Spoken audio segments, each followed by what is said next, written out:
We honor those who make it possible for us to be here today. If there is anyone here in the audience who is on active duty or a military veteran, please stand or raise your hand so we may recognize you.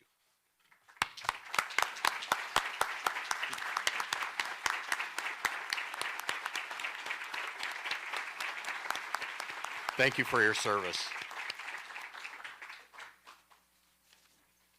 All right. Flag salute by Councilmember Lewis.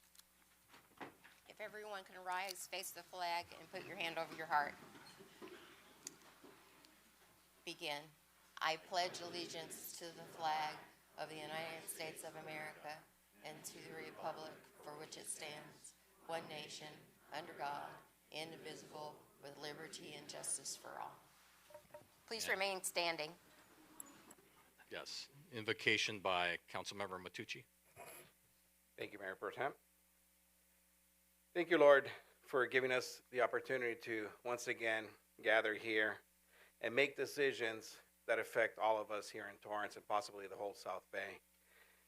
I really hope that you give us the knowledge, the patience, and really the heart that we need to make the decisions that are sometimes controversial, sometimes divisive, but just rest assured that we're trying to do our best up here.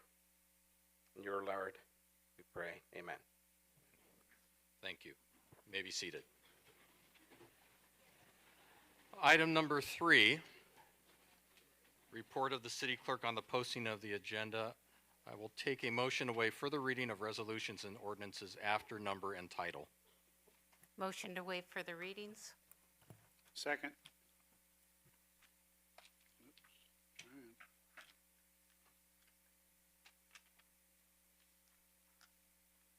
Start voting, please.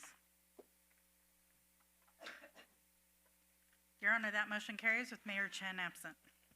Thank you. On to item 4, announcement of withdrawn, deferred, and/or supplemental items. Thank you, Mayor Pro Tem. There are no withdrawn, deferred items, but we do have supplemental material associated with item 7, oral communications, and item 9B, Public Works, adopt a resolution approving application for grant funds for environmental enhancement and mitigation program. Thank you. Thank you. On to item 5, council committee meetings and announcements. And the first one I will read. Under item 5, the Finance and Government Operations Committee meeting.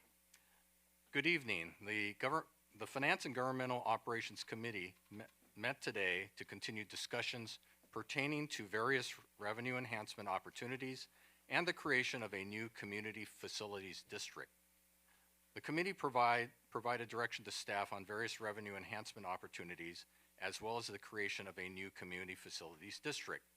The committee's recommendations on these topics will be brought forward for consideration of the full City Council at a future date. Thank you. Next item is the Master Plan Community Survey. Exciting developments are underway in the city of Torrance as we embark on a master planning journey in collaboration with Gruen Associates.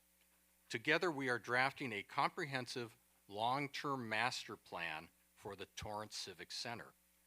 As an integral part of this process, the city staff has initiated a robust community engagement strategy to capture your valuable insights. We are eager to hear your thoughts on the vision, priorities, and goals that should shape the Civic Center Master Plan. I am thrilled to announce that the community survey is now available for your participation, accessible both online and in person. To share your input online, visit bit.ly/TCCMP, all in caps, which will direct you to our dedicated Civic Center Master Plan landing page and survey. For those who prefer the tangible experience, physical copies of the survey are obtainable at any city library, branch, or one-stop permit center. The survey period extends until February 29, 2024. If submitting in person, kindly deliver your responses to any library branch or the permit center by the close of business on February 29th, or ensure they are postmarked no later than February 29th to the following business address to the attention of the City Manager's Office at 3031 Torrance Boulevard, Torrance, California, 90503. Attendees of tonight's City Council meeting in person can find hard copies of the survey at the back of the chambers. Should you have any questions or require further assistance, please do not hesitate to contact the City Manager's Office at area code 310-618-5880 or send an email to landmanagement@torranceca.gov. Your active participation is crucial in shaping the future of our community. Thank you for your engagement. Next item is the Alert South Bay's wireless emergency alert test. At 11:20 a.m. earlier today, we participated in a wireless emergency alert, or WIA, test conducted by Alert South Bay, a regional emergency alert and notification platform. This proactive involvement underscores our ongoing commitment to enhancing our emergency preparedness. By participating in this test, we've taken a proactive stance, ensuring our city's readiness for any potential emergencies. These tests play a crucial role in ensuring the operational and reliable nature of our communication channels before any crisis unfolds. Today's tests specifically aim to maintain the effectiveness of WIA in alerting you, our community, about emergencies. Please take a moment to provide feedback if you receive the wireless emergency alert at www.alertsouthbay.com.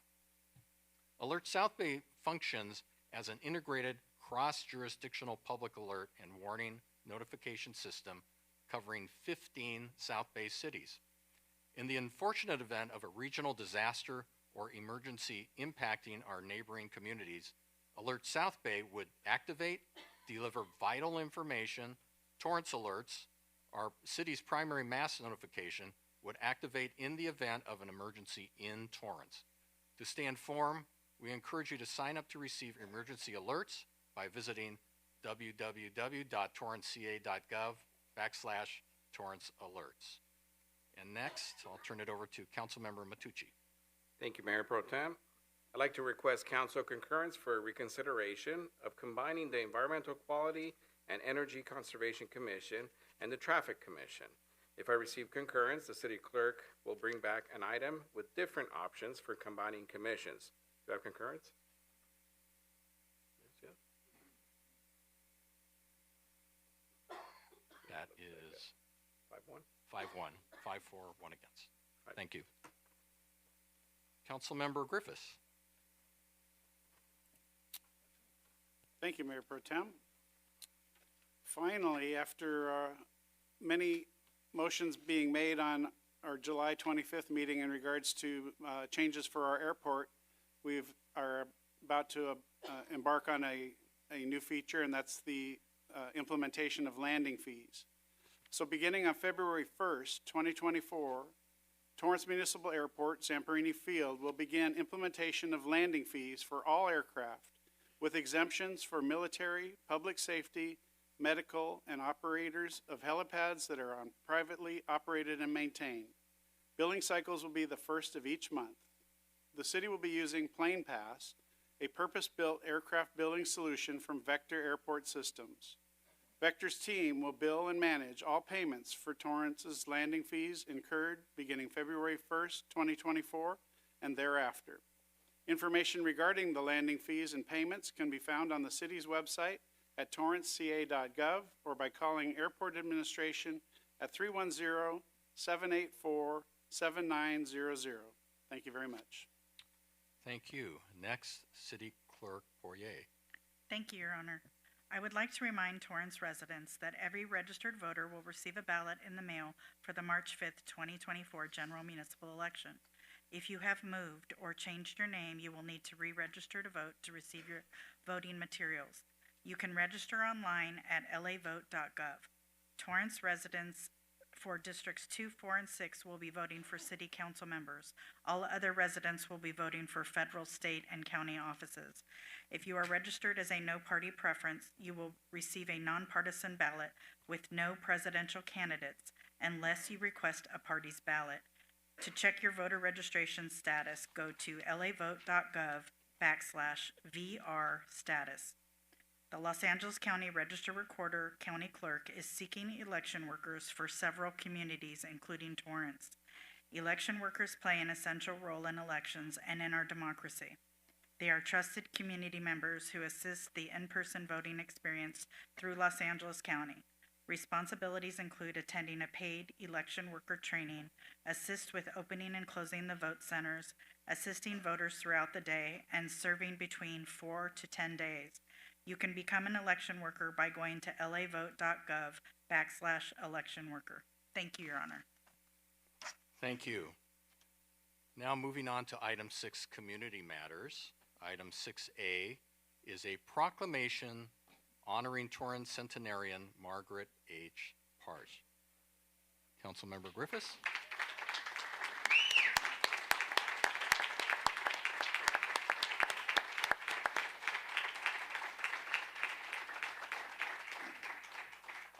Oh, I'm sorry, I forgot to read this. Tonight, the city has the honor of recognizing a special Torrance resident. The city's Community Services Department's Recreation Division and the Commission on Aging launched the Centenarian Program in 2022 to honor Torrance residents celebrating their birthday of 100 years or older. I'd like to present Torrance's 4th recipient of the Centenarian Program, Mrs. Margaret H. Parsh, with a proclamation and a centenarian coin. Mrs. Parsh, along with her family, are here to accept this special recognition. I'd like to invite Mrs. Parsh and members of the Commission on Aging to join me at the podium for a special presentation.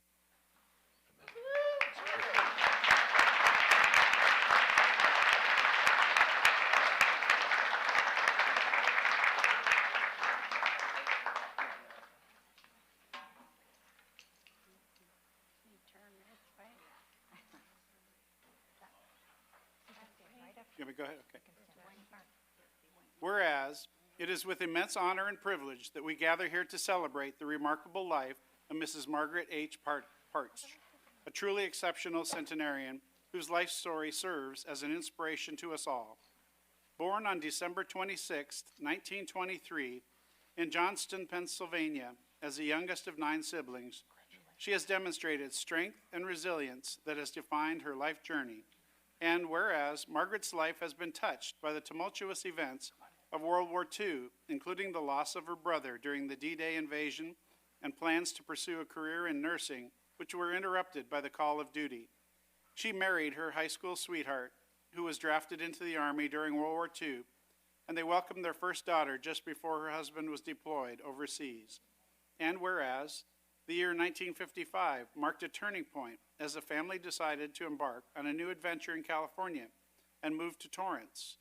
Drawn by its reputation for excellent schools and promising opportunities, all 3 children graduated from North High, furthered their education at prestigious institutions, and ultimately graduated from UCLA, UC Davis, and UC Santa Barbara, a testament to Margaret's unwavering support and encouragement.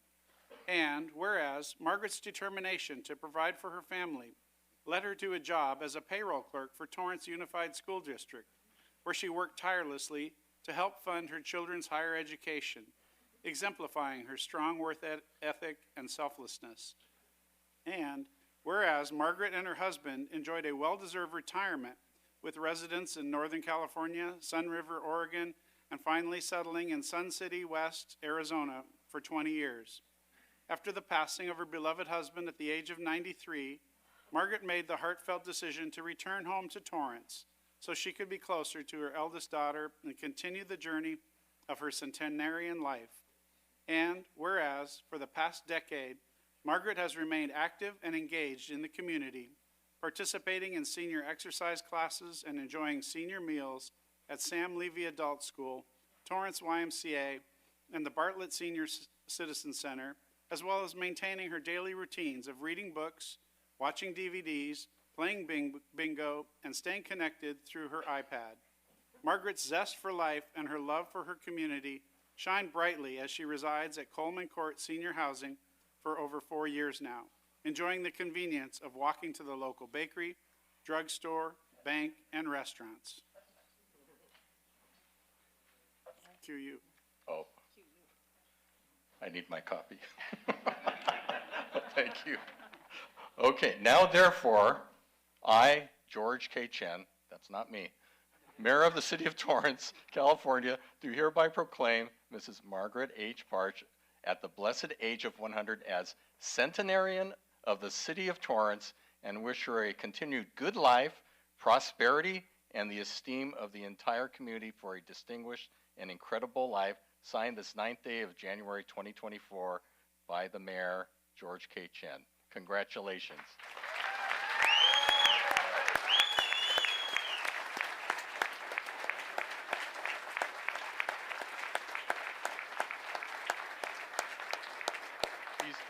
Please come up, family.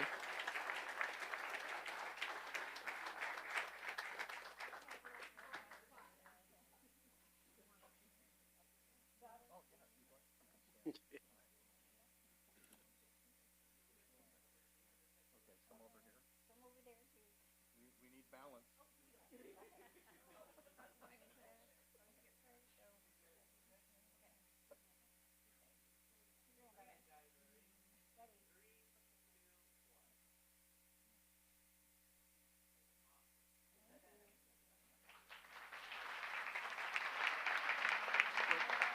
Would you like to say anything?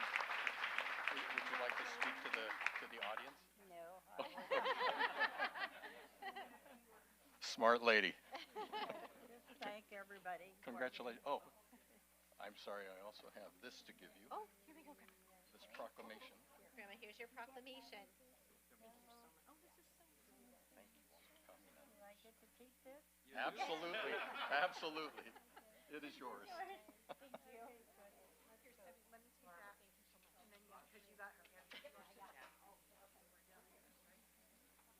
Okay, I'm going to stay here for this next presentation.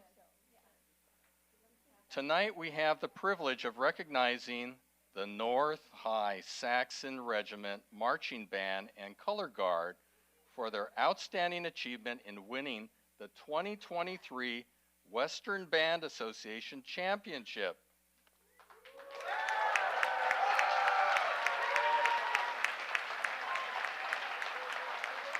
Go Saxons! This victory is a testament to their exceptional dedication, outstanding talent, and unwavering commitment to musical excellence. The members of the North High Saxon Regiment Marching Band and Color Guard demonstrated an exemplary display of teamwork, harmoniously working together to showcase the authentic spirit and pride of the North High Saxons. Their synchronized movements, musical prowess, and artistic expression set a standard of excellence that has truly defined them as champions. Tonight we have the honor of congratulating the North High Saxon Regiment Marching Band and Color Guard, close to 70 members who were able to join us, along with band director Brian Smith and coach Danny Mancaruso. I'd like to invite Director Smith to the podium to join me to share a few words and accept this special recognition certificate.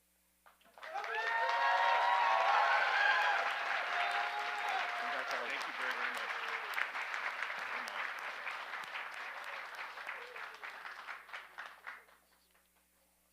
Please, make a few comments. Oh, I just want to say thank you to everybody. This has been a lot of hard work over many, many years. I've been at North High for 11 years now, and not a single high school has won first at champs since we've been here. This is a big accomplishment. This is years and years of work, not just this season. So to all the students, just what a great job you've done this season. And please remember these moments because they don't happen very often. Thank you. And why doesn't everyone come up for a group picture? Maybe I made a mistake.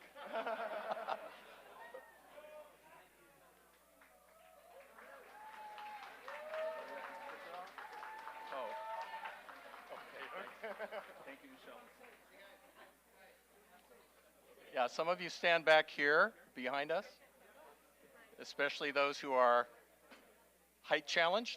Yeah. Come back here. You guys come up around.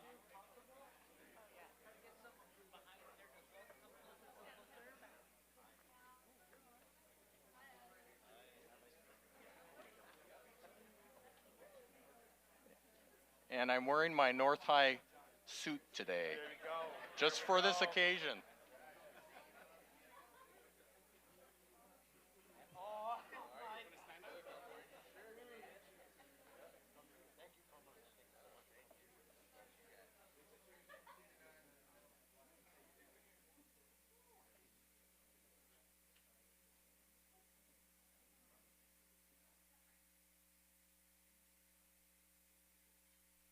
Okay, family.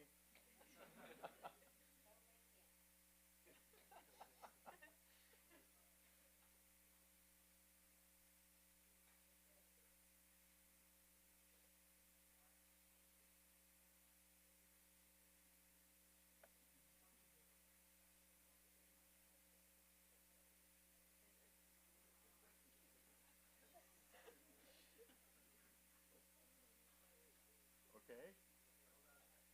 Hold on.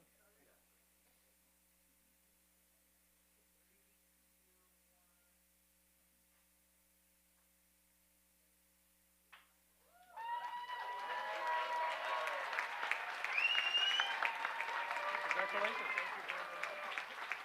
Thank you. Congratulations. Yes. Oh, more? No. Is that it? Okay. All right. Thank you. Go ahead, guys. You guys. Yeah, go ahead. You look familiar. Good to see you. I was going to compliment you on your blue suit. I love it. Hey. I love it. Yeah.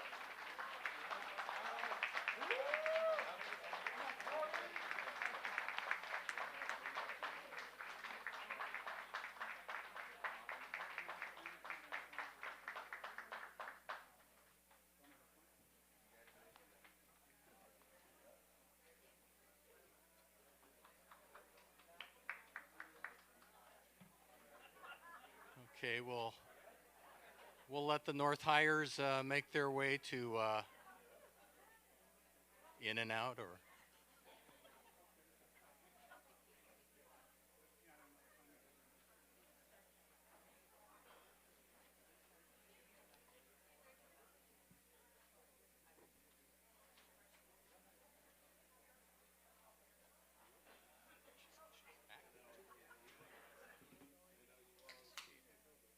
that's how it should be.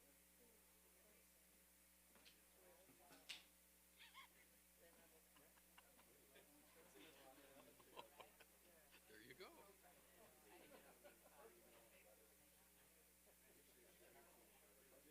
Oh, I know. Okay. Okay. Next is item 7, oral communications 1. This portion of the meeting is reserved for comment on items that are not on the agenda. Under the Ralph M. Brown Act, City Council cannot act on items raised during public comment, but may respond briefly to statements made or questions posed, request clarification, or refer the item to staff. Speakers under orals are limited to either oral communications 1 or oral communications 2, and no longer than 1 minute per speaker. Time starts when you step up to the microphone. Speakers, please turn off and leave your cellular phone when you come to the microphone to speak. If presenting handout material to council, please provide 11 copies to the city clerk before speaking. City clerk, do we have any speakers? Yes, Your Honor. Danielle Johnson.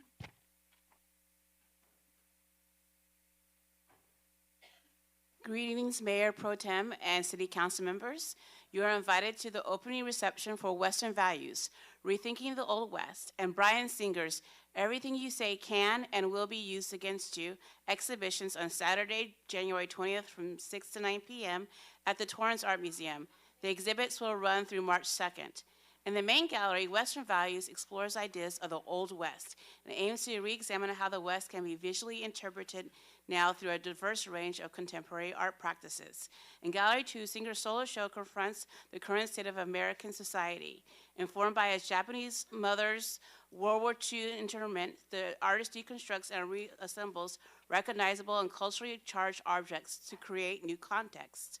In the Dilemma Fashion Center window, Anna Katrina McBride's work is on display January through March. You can check out her TAMA Talk interviews on TAM Advocates YouTube channel. To support the museum, see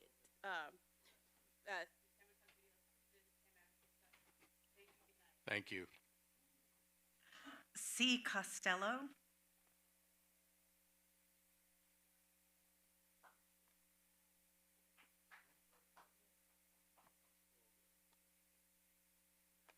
Good evening. Thank you for the chance to address the council.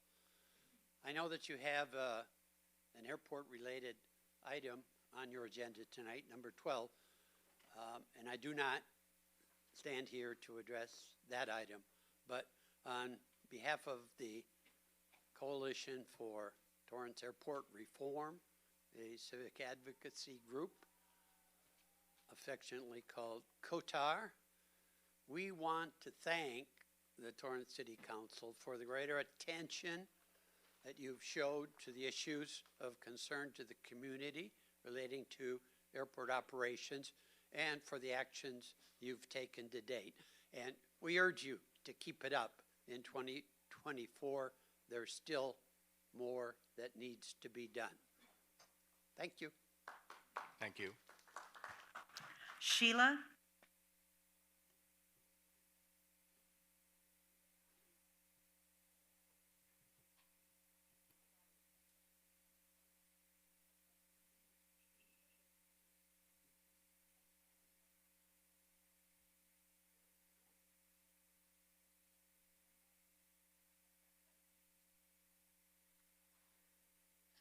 So here we are in 2024, 5 years after Christopher DeAndre Mitchell was murdered. Another holiday season that the family had to endure without their loved one, having an empty seat at the table, all because of you. Making them suffer even more because of you. They have to show up to court dates because finally, the cops who killed him within 15 seconds have been charged. And it's not because of anything that any of you did. In fact, each and every one of you were a hindrance to any progress that has been made. You have blood on your hands. You are complicit. You are complacent. You have done nothing. You can roll your eyes. You can look down. It doesn't change the fact that a man was murdered within 15 seconds of cops approaching the car. 15 seconds. And you've done nothing. Your time is up.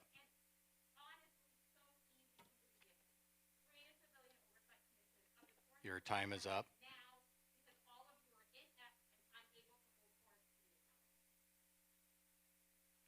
Mary Ann.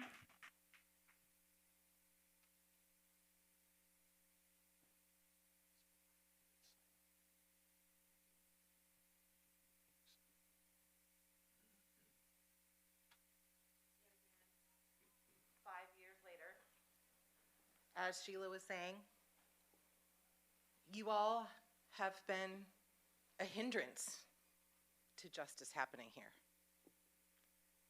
By having this happen here in these chambers, by refusing to create an independent civilian oversight commission that would benefit everyone. But yet, you don't. And that it's just, it staggers the imagination. I'm sorry for whatever's going on in here for you, because that's got to eat away. It's sad, but we will make sure it happens, despite you. So we will be back. Create an independent. Michael.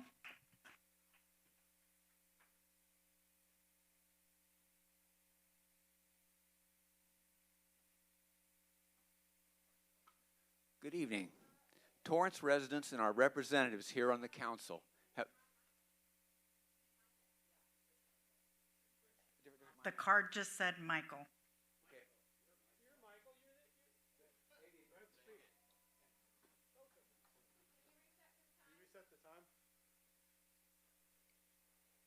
It's reset.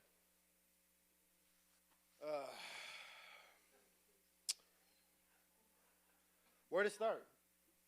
So, we are here again. Y'all give raises and more money to police. And as folks have already said, it wasn't y'all's doing that the cops were persecuted, the ones who killed Christopher DeAndre Mitchell. We are still demanding y'all create a civilian oversight commission. We're not going anywhere. It's actually disgusting when y'all invoke the name of God, knowing that y'all are not doing justice to Christopher DeAndre Mitchell's family. It really is disgusting and sickening that y'all do that. And so we're not going anywhere. We've been here for 5 years. Yeah, fuck y'all. Camille?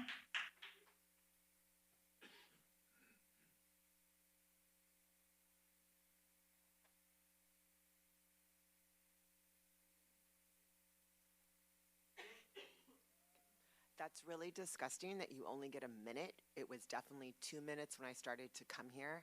We've been coming here. I'm sorry, what? Oh my God, it used to be 3 minutes and now it's a minute. This is disgusting that you would give raises, awards, accolades to police officers. You should be spending that time, energy, and money to create a civilian oversight committee. We've been coming for 5 years. We're going to continue coming. It's obvious you've changed it from 3 minutes to 2 minutes to 1 minute because of us. You cannot prevent us from getting up here and telling you how to do your job. Create an oversight committee. It is offensive that police officers get raises and awards. That money and energy should be going towards a civilian oversight committee. That is disgusting that Torrance police officers have been getting raises and accommodations. Just do your job. Create a civilian oversight committee. It's been 5 years. We're not. Thank you. Sarah?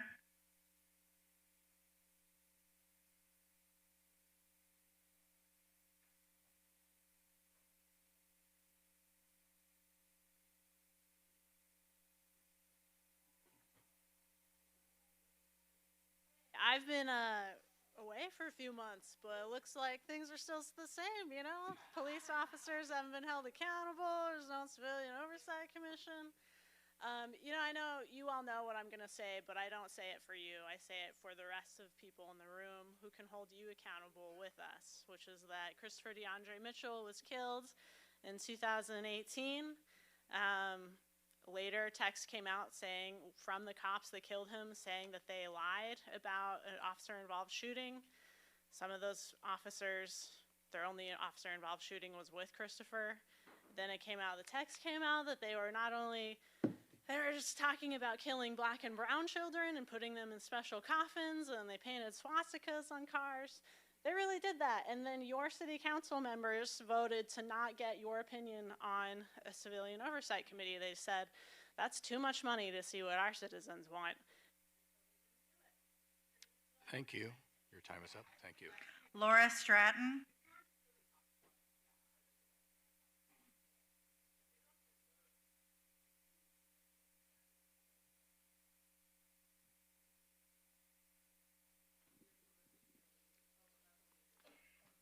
Good evening. The airport noise continues unabated. Just yesterday, during a particularly brutal morning session, according to Flight Radar, I counted 11 planes alone on the tarmac and 3 to 4 aloft already circling. Most of the planes were registered to Sling, a flight school, wreaking havoc on our neighborhoods who should never have been allowed to obtain a business license to begin with. I know action has been taken, and I thank you and urge the council to continue to enforce the ordinance, allowing only 6 total flight schools. We are furious, our patience is thinning, our nerves are raw, and our mental health has been compromised. The only relief at this time is when there are thick, low clouds and heavy rain. Mother Nature knows how to ground the plains. And I hope for a long, hard El Nino winter season. I'd much rather hear pounding rain and thunder over my home than. Thank you. Michael Lyon.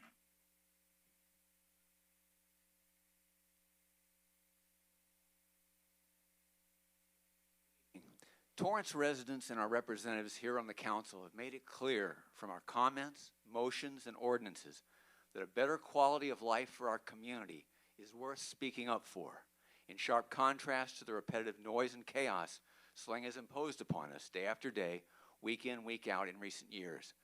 Sling obtaining a temporary restraining order to continue raising hell over our densely populated neighborhoods shows there's no such thing as temporarily or voluntarily restraining their ambitions. What's needed is permanent relief. Nobody looks forward to the moment in a dentist chair when the dentist starts drilling. But thankfully, the pain generally lasts only for a short period. Alas, when it comes to those dentist drills in the sky, drilling a dent into our heads repeatedly all day long, our discomfort is virtually never ending. Acting together as a caring community, let's make this drilling cease and desist. Thank you. Thank you. Andrew Lee.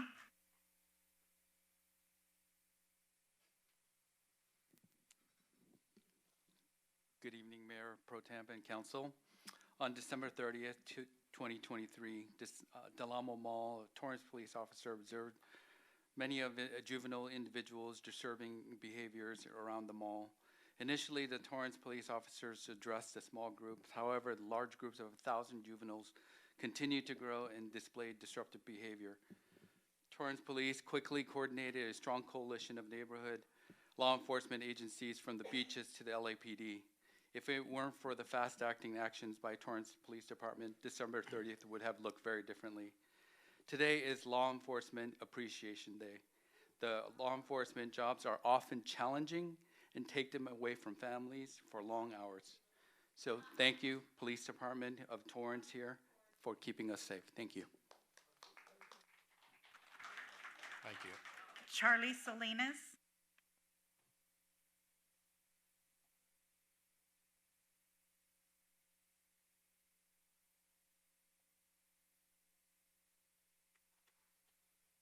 Good evening, everyone.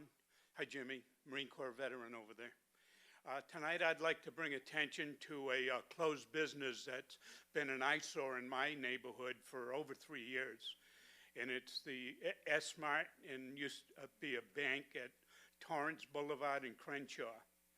Now, if you come from the freeway, you get past the refineries, you see some nice-looking commercial buildings that are upkept, a real nice new transit center. 2 blocks later is this closed property with a gray chain link fence around it. It's the cheapest fencing that you can put up. And I wonder if you can't get them to take down the fencing, could you get them to put up a better looking fencing? There's stuff available out there, and I'm sure everybody would appreciate that. Thank you. Thank you. Lennon Maruna.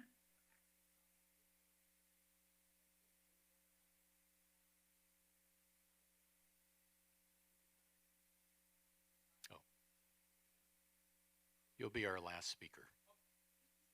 You were the first ones here. We put 4 cards in. I'm not sure how the order went. He can tell also, there were no cards in there when we came. So we're actually 4 of us here. I'm not sure how they were picked. I was told that they would go in order. How did that happen? They get dumped out and sorted, and they get entered that way. It's not first come, first serve.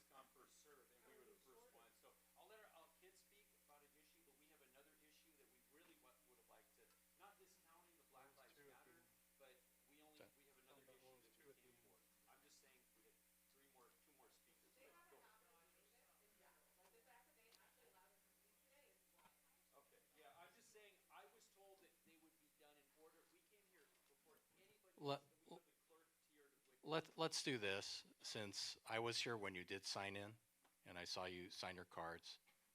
We'll extend our oral to include those 2, okay? Oh, Please go ahead.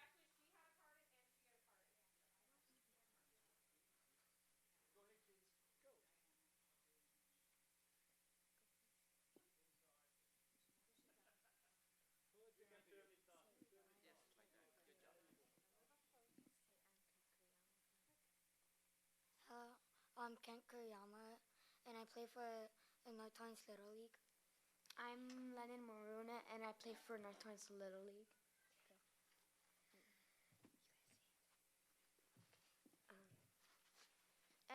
And we have a Otani game, a welcome to LA Otani game.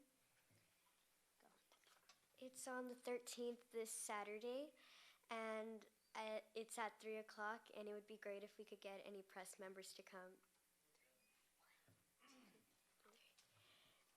Where is the game? It's at North Torrance Little League Field. Arigatou gozaimashite. Thank you.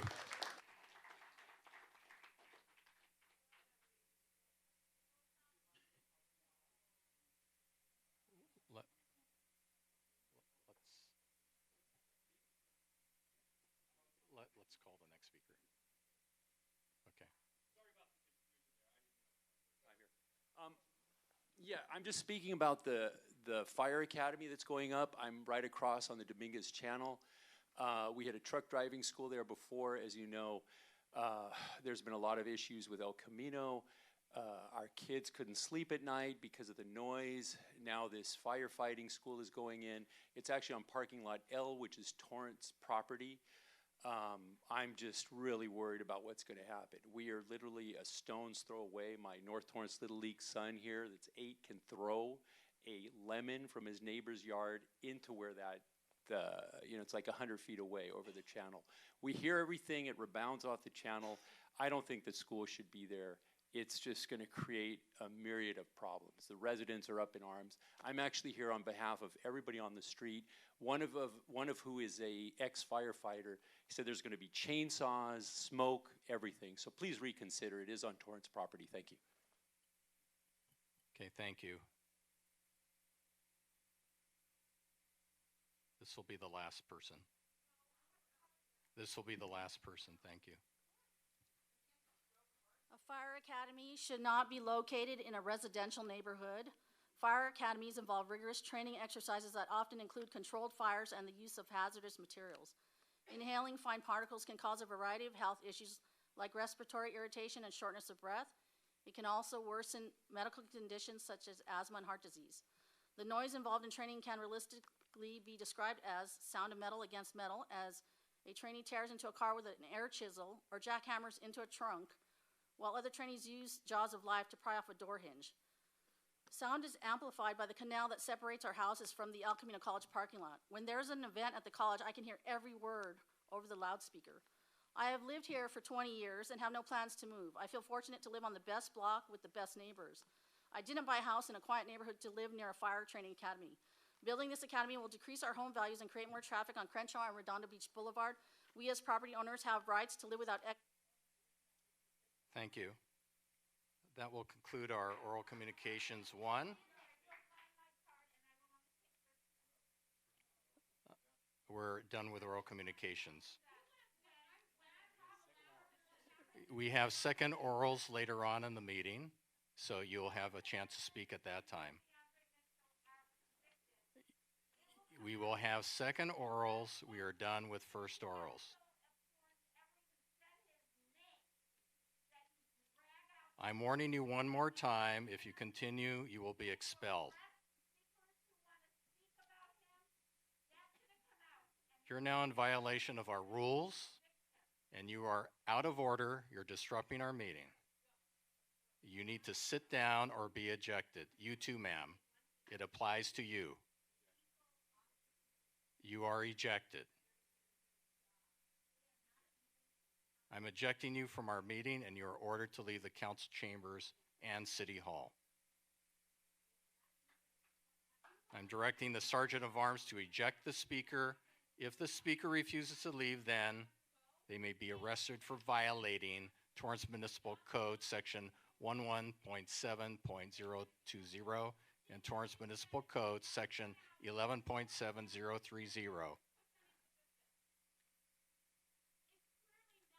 You in the back, I'm asking you to leave now. You are ejected. You are ejected. You too, ma'am.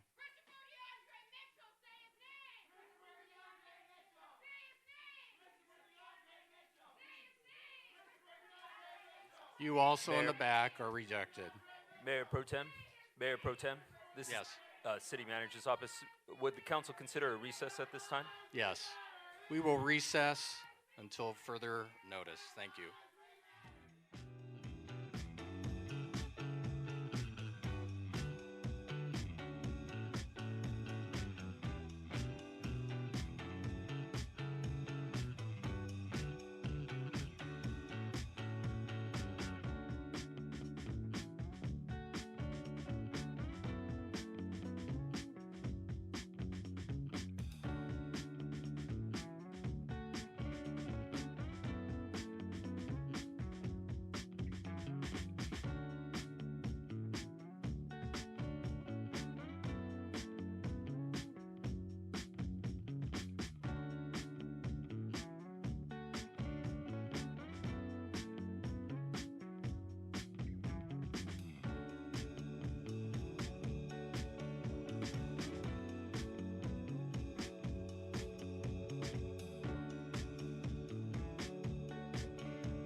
We are back from recess, and we are moving to item 8, consent calendar.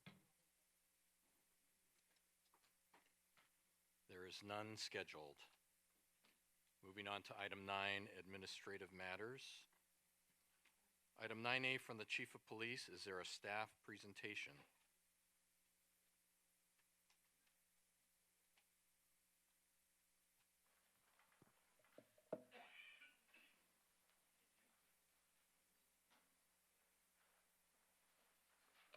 Good evening, Mayor Pro Tem and members of the council.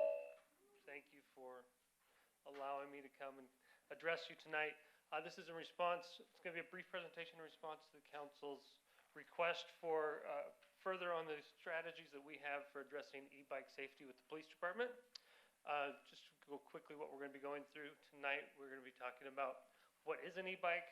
We're going to talk about our public awareness campaign, our community education process, internal training that we're going to do, and then lastly, our enforcement.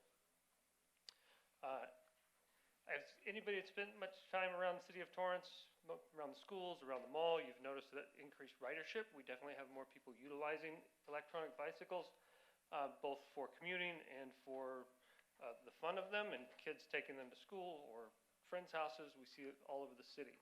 The traffic around our schools has increased due to the e-bikes. We get lots of people who in the community who are concerned about what's going on with maybe younger children that are riding the e-bikes to school. And what we have noticed, though, unlike some of the cities that I've talked to around us, is we haven't had an significant increase in the e-bike or bicycle collision picture with as far as traffic collisions with cars. If there are more minor accidents that are happening between just bicycle to bicycle or bicycles with pedestrians, those have not been reported as such. And with that, we do have, like I said, the increased concern that people have discussed. So quickly, what is an e-bike? According to the California Vehicle Code, it has to be under 750 watts. I'm sorry, did we go ahead? I went too far. There we go. Has to be under 750 watts. With our class 1 with pedal assist, can go over 20 miles per hour with the pedals assisting. We step up to the next one as a class 2. Again, it's still less than 750 watts of power. It can be operated by a throttle without the pedals assisting and still with the max speed of 20 miles per hour. Then when we get to the class 3, that is up to 28 miles per hour. Again, back to the pedal assist. Still has to be under the 750 watts. And if it goes over any of those, it is no longer considered an e-bike and goes into being a motorized bicycle or moped type of a vehicle. So what's not an e-bike? If we go the opposite of some of those things that we just talked about, if it is greater than 750 watts of power, goes over 28 miles per hour with the motor assisting, it has no operative pedals, or is considered a moped motorized bicycle, those things all would not be considered in the e-bike category and would more likely fall, if they're going higher than those, into the motorized bicycle moped category, where the rider would need to be 16 years old, have a driver's license, wear a helmet, have the vehicle registered, all of those types of things, just like a regular motorcycle would. So these are some examples of what aren't e-bikes. You see the one on the top, that's like a Vespa scooter that's electrified. That's a little bit more than what we're talking about. That would take the driver's license aspect. The bottom left is more of a mobility type of vehicle that would be under the category of what we consider an e-bike.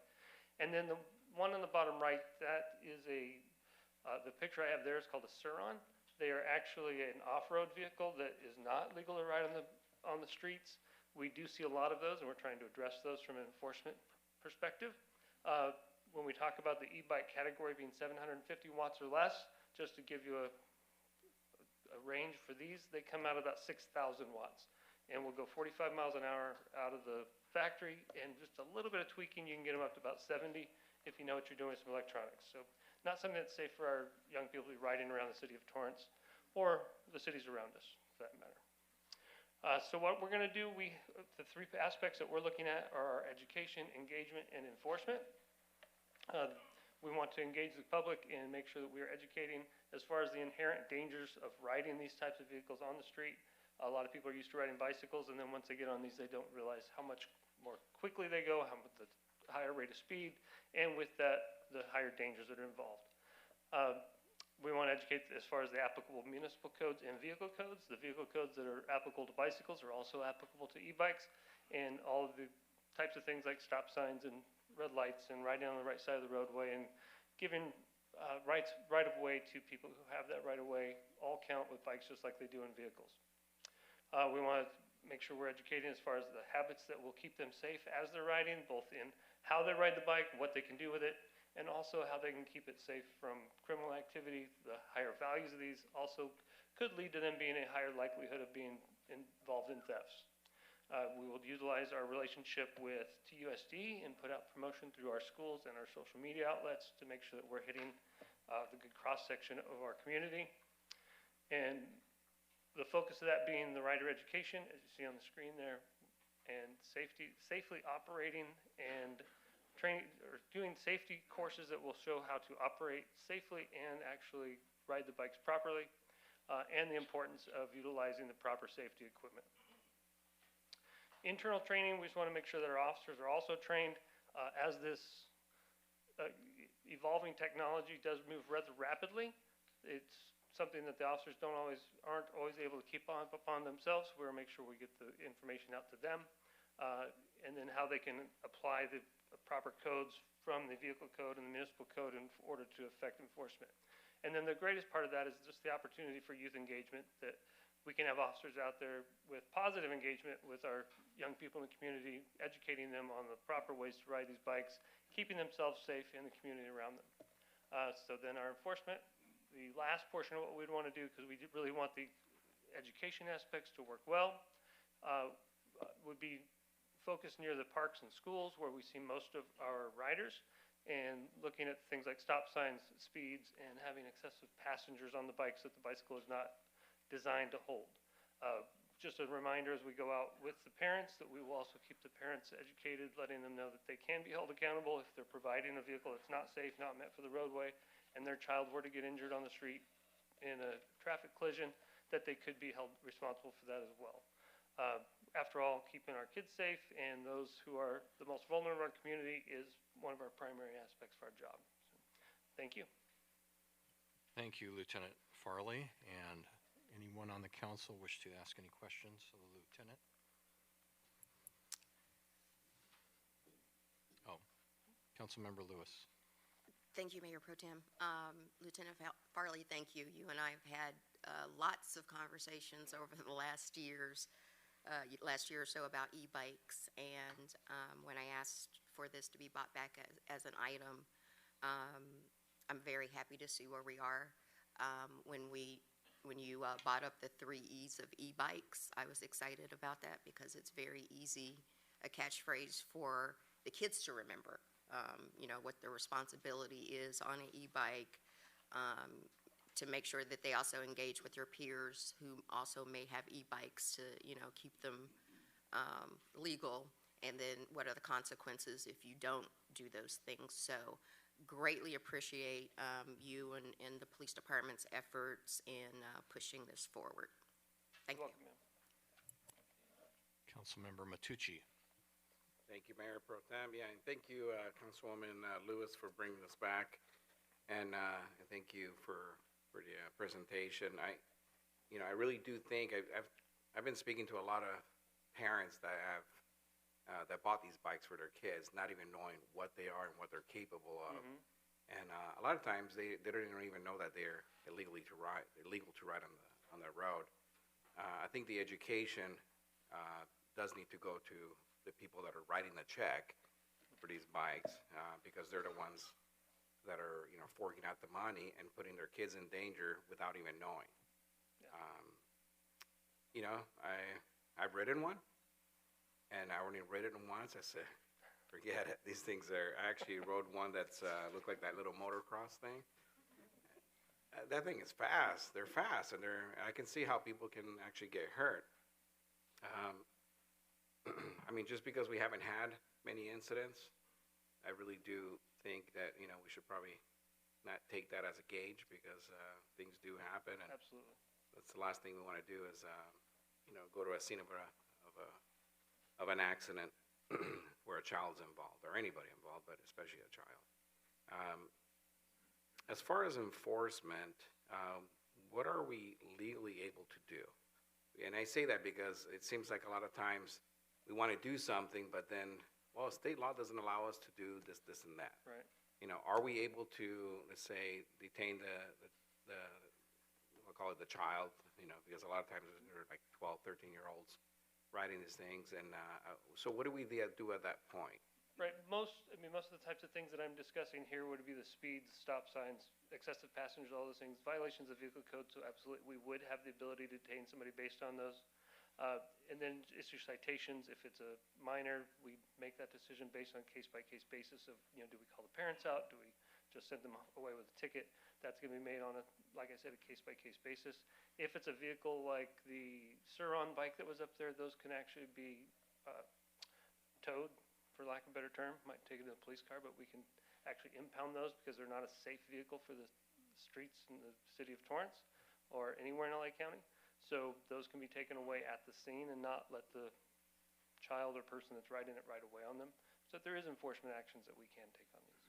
Okay, so like my kid doesn't have an ID that he carries around. I mean, it's obviously children usually don't have IDs. How do we control that?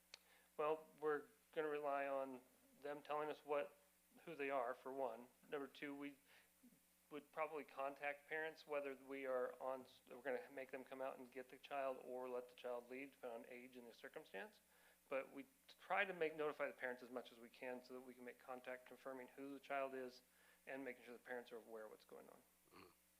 And I really do think that a lot of parents don't even know. Mhm. So it's not like, you know, I don't want to sit there and punish, be a punitive, you know, but Right. I think for the safety of the riders and, you know, and also the pedestrians, I mean, they zip around like on my sidewalk. I see them just zooming down. I mean, there's so many times that I back up and I have to inch out of there. Yeah. With the idea that some kids come, you know, zooming down the sidewalk in one of those e-bikes.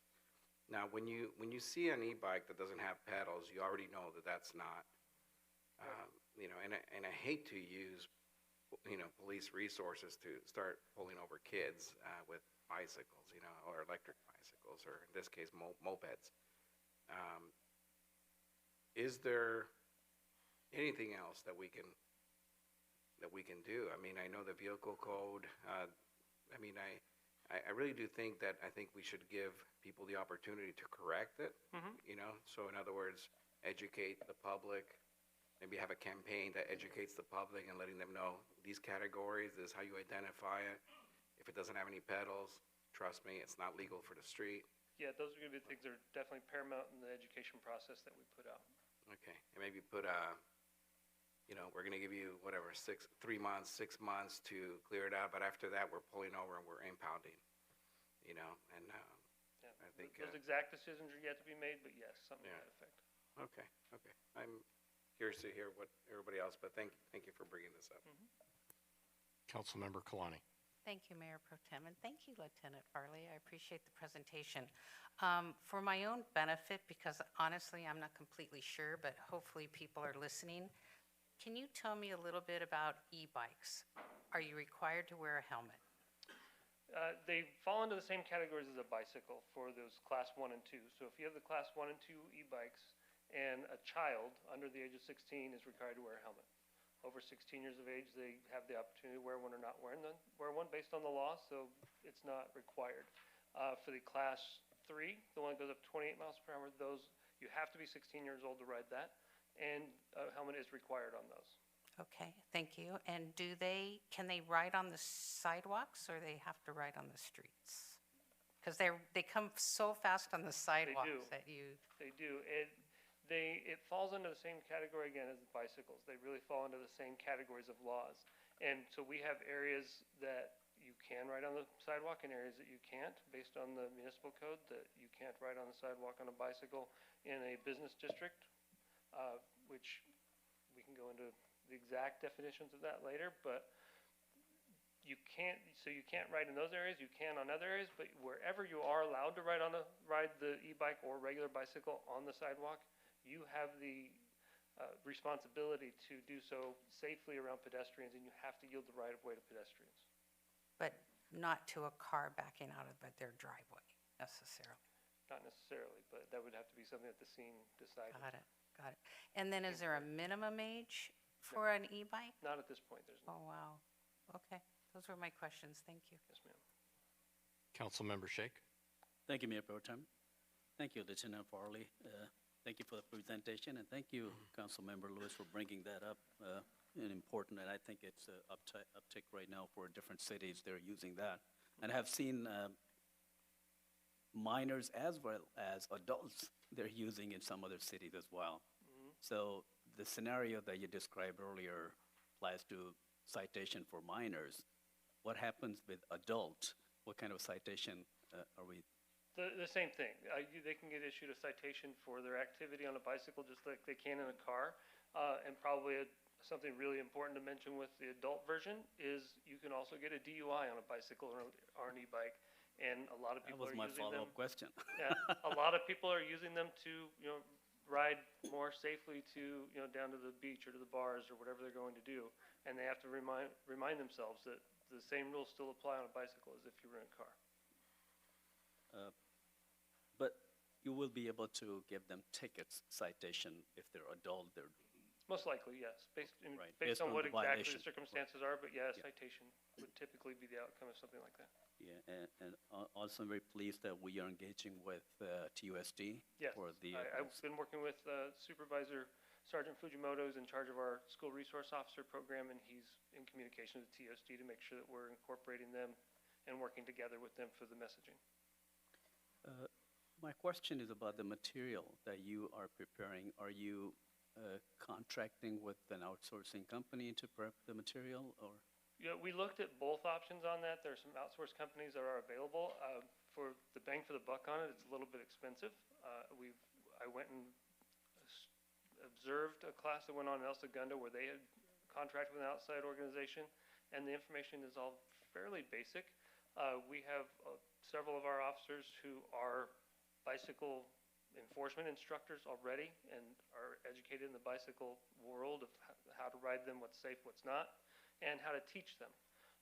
And then I have a group of 3 right now that are going to a addendum course to that is added on for e-bikes specifically. So we're going to looking at doing it more in-house. We think that through that, doing it in-house, we have that engagement with the people who are involved, and doing that with TUSD also, we're still able to leverage that relationship and build the history that we have together with them. So the item that you're proposing today is just to prepare a program for e-bike safety. It's just a description of this program that we're moving forward with from here out, yes. Just the strategy that we're going to be taking. Thank you. You have all support. Thank you, sir. Thank you for your service. Councilmember Lewis. Thank you, Mayor Pro Tem. I also forgot to ask was the PR portion. So pushing out the information on our website, maybe we'd do a QR code that's just for e-bike safety. And then you just mentioned it back to Council and Shake about the clinics setting up in various spots of the city. So if we can get like some general rules where parents can go and just have be able to click on something maybe on our webpage or on the police department's front page to go, what are the e-bike rules and regulations and best practices in Torrance? I think that would also be helpful. And with kids on a cell phone, they can also always save the QR code to say, can we do this or not? So I'd like to see part of that as well. Yeah, that's definitely the direction. Also incorporating anywhere that the retailers that are selling these types of e-bikes have the information there that we can provide to them that they can hand out with people who are buying those types of vehicles. Yeah, that's fantastic. Whether it's a little QR code or a brochure, that would be certainly helpful. And I love the idea of the safety clinics as well. Thank you. Thank you. Councilmember Griffiths. Thank you, Mayor Pro Tem, and thank you, Lieutenant. Appreciate the information. Am I the only council member that actually owns an e-bike? I happen to have a Class 2 e-bike that I've had for a year and a half or so, and I actually use it to cruise around my district, checking on how everything's going in town. And what I typically try to do is if there's a bike lane, a painted and obvious bike lane, I will use that as opposed to the sidewalk. But if there's not a bike lane, I'm on the sidewalk because it's just too dangerous, especially on a small bike for me to risk being on the street fighting with the cars that are obviously much bigger and heavier. But one of the things that I have noticed quite a bit, and increasingly, as you've said, is the students, the kids, with the highest speed e-bikes that are out there, the 28 mile an hour, class 3, I guess you call it. And they're just terrorizing the areas. And did you, maybe I missed it, did you say there's a limit of one person per, or can they? It's based on what that bicycle is designed for. So some of them do have an extra seat for a passenger, and you can legally have 2 people on those. It's not legal when you see them with 3 or 4 people on them, like I have seen. Yeah, I have too. But it has to be a bike that's designed for that. Okay, because I've seen a lot of them now that have the extended seat that you could kind of stack 2 people on. Yeah, not unless it's designed for 2 people. Like the last one I showed, the Sur-On, that has an extended seat, but it's not designed for 2 people. It's just an extended seat to look more like a motocross type of vehicle. How do you tell then the difference if it's designed for or not? Do they have somewhere to put their feet? Do they have somewhere to hold on to? Handles, something to hold? So it's pretty obvious for the ones that are designed for multiple passengers. Yeah, because I'm seeing a lot of kids, two on a bike, and based on what you just said, it sounds like they're illegally riding because they don't. A large majority of them, I would say, were in violation, yeah. And I have seen even more than 2, and it is scary to see them going down, and I don't think that, especially if they're not old enough to have a driver's license, they don't really understand the risk of the speed that they're going and the ability to control that, and it's so easy to be out of control, and it is scary to see these kids who don't really respect what they're doing and just are fearless, but I think that they're asking for trouble, and unfortunately I think we're going to see more and more problems. And so I hope we do some enforcement, even if it's just a warning, to let people know that they got to be a little bit more responsible or something, or we'll have to take more drastic action to keep them in line. But thank you for the update. Yeah, absolutely, thank you. Thank you, Lieutenant Farley. And so what you're saying to me is that I was illegal when I had 3 people on my Stingray? Yes, unfortunately, yes, sir. Okay, all right. Are there any questions from the public? Would anyone like to speak?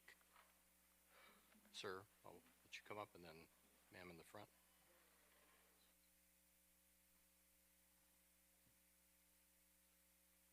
Because I have firsthand knowledge, my wife's a crossing guard. So the first thing I have to say is that parents don't care. They absolutely don't care how their kids ride their e-bike. They will dart in and out of traffic without even thinking about it. So the plan is, it seems you're going to ruin a lot of attitudes from the kids by hitting the parents. And that's where you got to hit hardest, because the parents need to take responsibility for how the kids are acting. That's happening at the elementary and the middle school. So is there and I can't see how this isn't going to cost anything, because there's going to be some extra time needed. You're going to have to file the report. You're going to have to stop. You're going to have to wait. I say waste time, but you're going to have to use up time and effort to put this information into the system for the future of retagging, licensing the bikes. Thank you, sir. Thank you. Next speaker.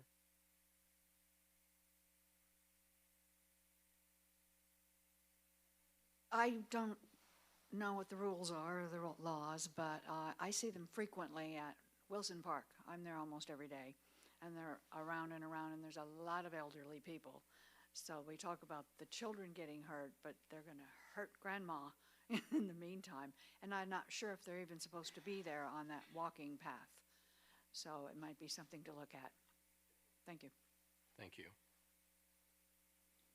Anyone else?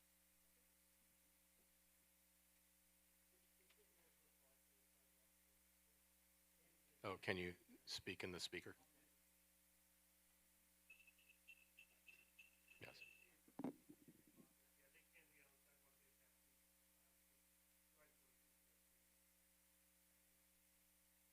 Thank you. Oh, speaker? All right, this is Porchop again.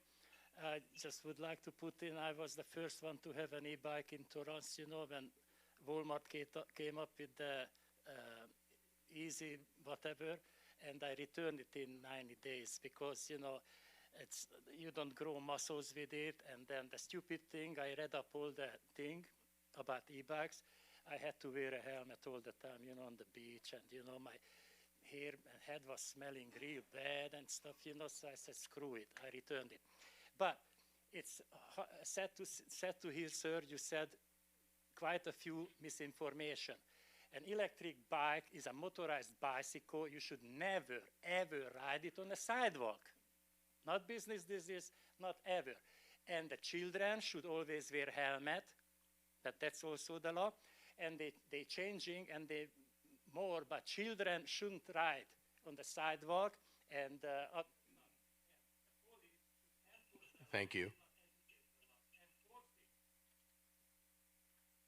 Okay, let's bring it back to the council. How would the council like to proceed?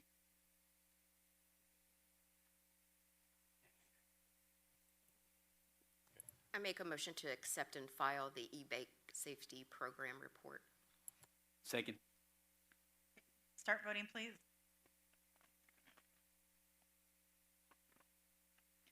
Your Honor, that motion carries with Mayor Chen absent.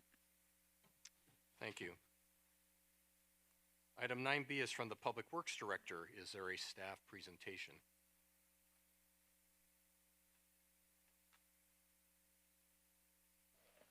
Good evening, Mayor Pro Tem and Council. Louis Ochoa with Public Works. Item 9B is the recommendation of the Public Works Director. The City Council adopt a resolution approving the application grant funds with California Natural Agency for the Environmental Enhancement and Mitigation Program. The grant amount requested is for $719,000 to beautify the center medians on Cabrillo Avenue between Plaza Del Amo and 213th Street. The work will consist of removal and replacement of the center medians, the green asphalt in the center medians, install water efficient irrigation using potable water, and to plant 121 native trees. Award announcements are anticipated in April. If we are awarded the grant, we estimate the project to be completed by the end of the year. Thank you. I'm available for any questions. Thank you. Councilmember Griffiths? Yes, thank you, Mayor Pro Tem. I just had a quick question. On Cabrillo, in that section that you're talking about, if I'm not mistaken, there's parking along the center median, is that correct? That is correct on both sides. And will that continue to be the case after this upgrade? That would be the case, yes. Okay. Is there, I'm not familiar with this particular type of tree that you're recommending, but is that tree gonna create problems for the cars that would park underneath it? So the idea is that we're going to plant, it's a desert willow tree. It's a smaller growing tree. There's going to be red curbs adjacent to the trees. So it's not going to be an issue with cars parking there. It's going to actually help with people getting in and out of the vehicles so they don't actually hit the tree. What's the expected canopy of the trees? 20 foot wide. 20 foot wide? Yes. So the red lines are going to be 20 feet long? No, they're going to be 4 feet. But during the maintenance, what we're going to do is we're going to keep them smaller once they clear the height, and then we'll let them grow max at that point. All right, thank you. Councilmember Kalani? Thank you, Mayor Pro Tem. I just wanted to say thank you. I'm so excited for this project, and maybe Public Works can help answer Councilmember Griffith's question about the parking down the middle. We did a study, and could you explain a little bit why it's best to keep the parking down the middle of Cabrillo? Yes, Councilwoman, thank you. Craig Rosaire from Public Works. What you're referring to is actually a study that we did over a period of time to kind of analyze the parking demands downtown. So it is right now we're looking at the center part of Cabrillo is still needed for parking. With the additions of these trees, there would be a minimal impact, but there are other areas downtown for people to park. This is really to get rid of the blight of the deteriorated asphalt and kind of spruce it up a little bit and take advantage of grant funds that this would be qualifying for. So this is a really good step in the right direction. And then as part of the long-range plan for redevelopment downtown, we'll be working with CM office as well as community development for any changes that may come to Cabrillo with that. But the intent would be to keep the trees with this grant if we're successful as part of that redevelopment. Thank you, and thank you again for all your work on this. Really looking forward to it hopefully being done by the end of the year. Thank you.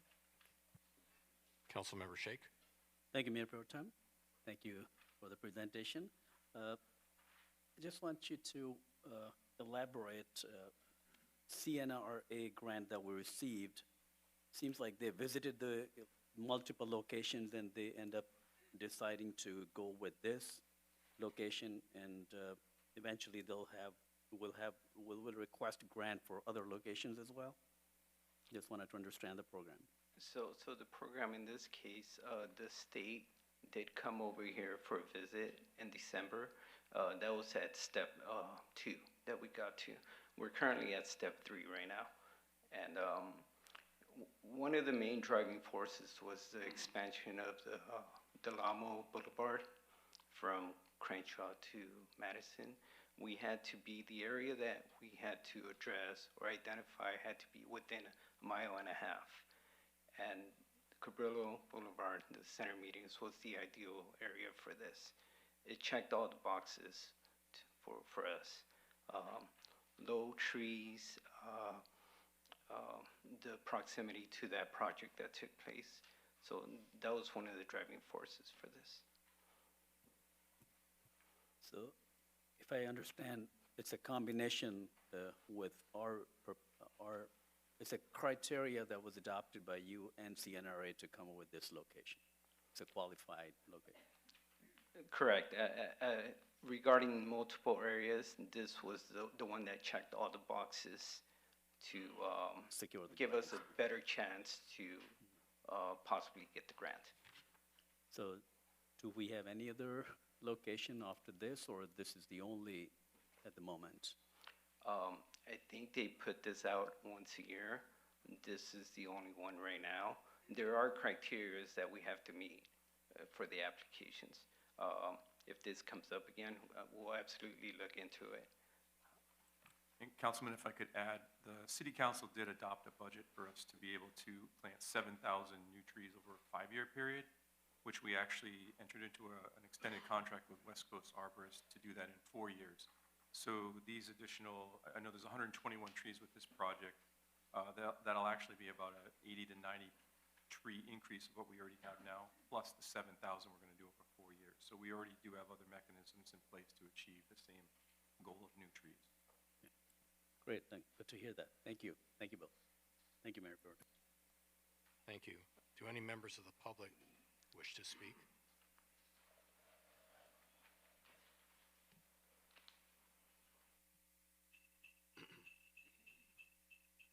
Who's the funny guy? Anyway, I like to hear the bells. I just would like to remind the members of the City Council who always belly aching about the unfunded, whatever things you have to do. This is funded by the government, you know, these grants, you know, the taxpayers give you this money. And I would like to congratulate the guy who did not forget to apply for it and also to use the money. So this is when our city gets beautified or improved with the government, what you call that, grants. So no belly aching, you know, the government is good, give us money and make something nice with it. Thank you very much. Thank you. Anyone else from the public? I hear a bell all the time. Who's the funny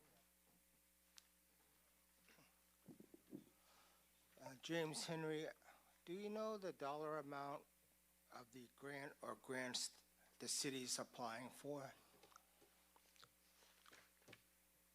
Mayor Pro Tem, Assistant City Manager Danny Santana. It's included in the item. It's $719,252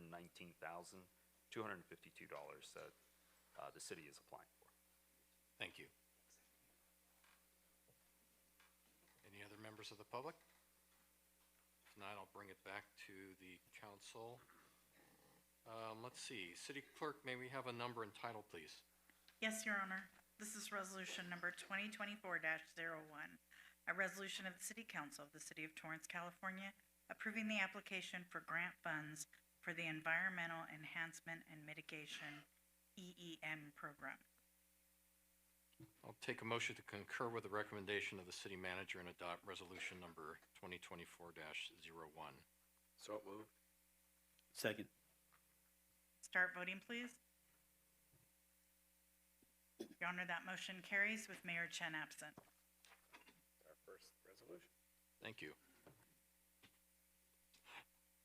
Item 9C is from the city attorney. Is there a staff presentation? Just a brief one. Patrick Sullivan, City Attorney.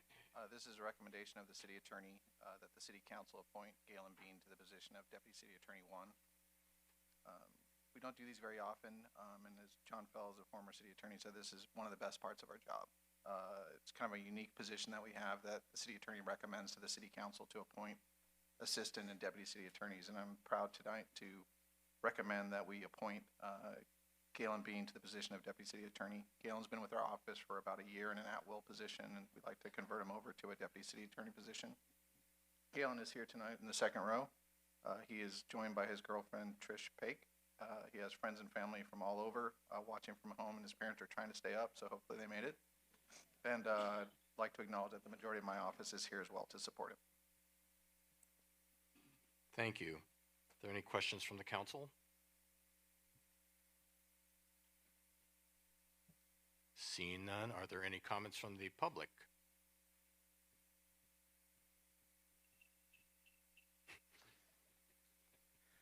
I love the bells, like a jingle bell, jingle all the way.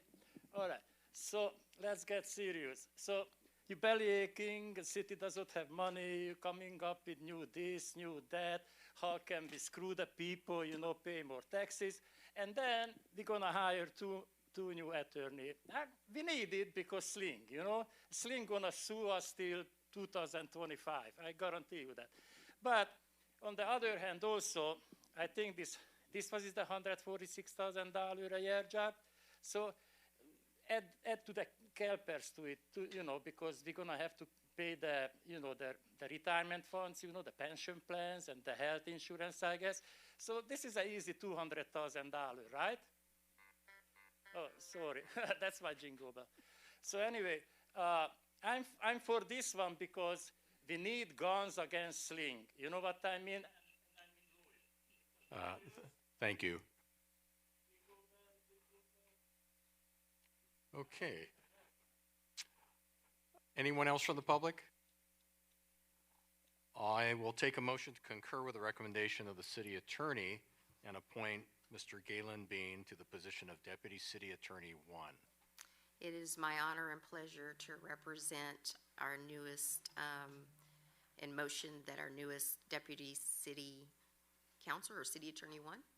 City Attorney 1. City Attorney 1 to approve his hiring. Congratulations. I'll second that. Start voting, please. Your Honor, that motion carries with Mayor Chen absent. Congratulations.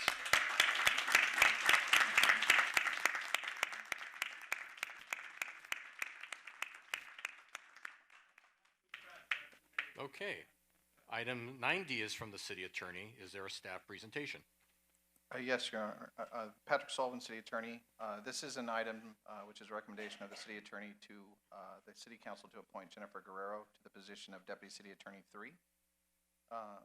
Jennifer has been an attorney for 24 years, and we're excited to have her join our office. Tonight, Jennifer is joined by her husband, Ken, and her daughter, Gia, who is amazingly quiet and cute, putting up with all this tonight.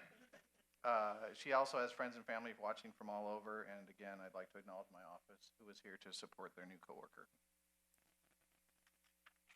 All right, are there any questions from the council?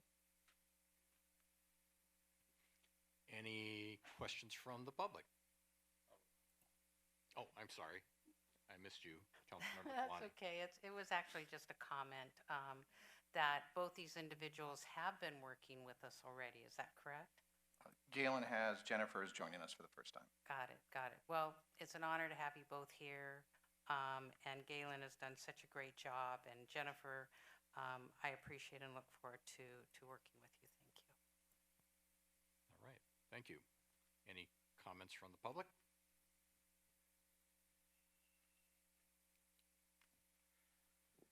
These bells are lovely. Anyway, if you ask me, I would go for Jennifer if we would have to choose, but we don't because we're going to approve both of them.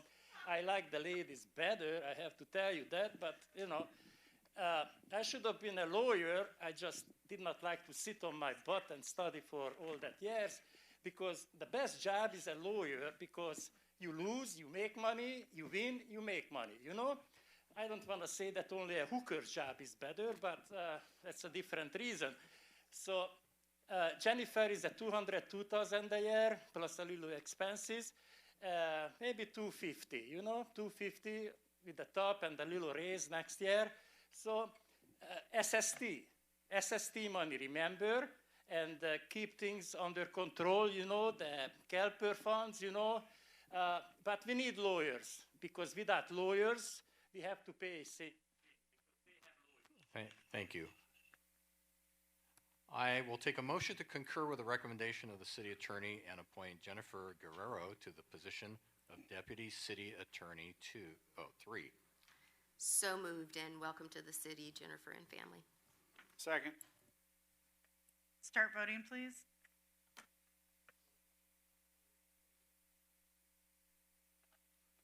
Councilmember Shake? Thank you. Your Honor, that motion carries with Mayor Chen absent. Congratulations and welcome.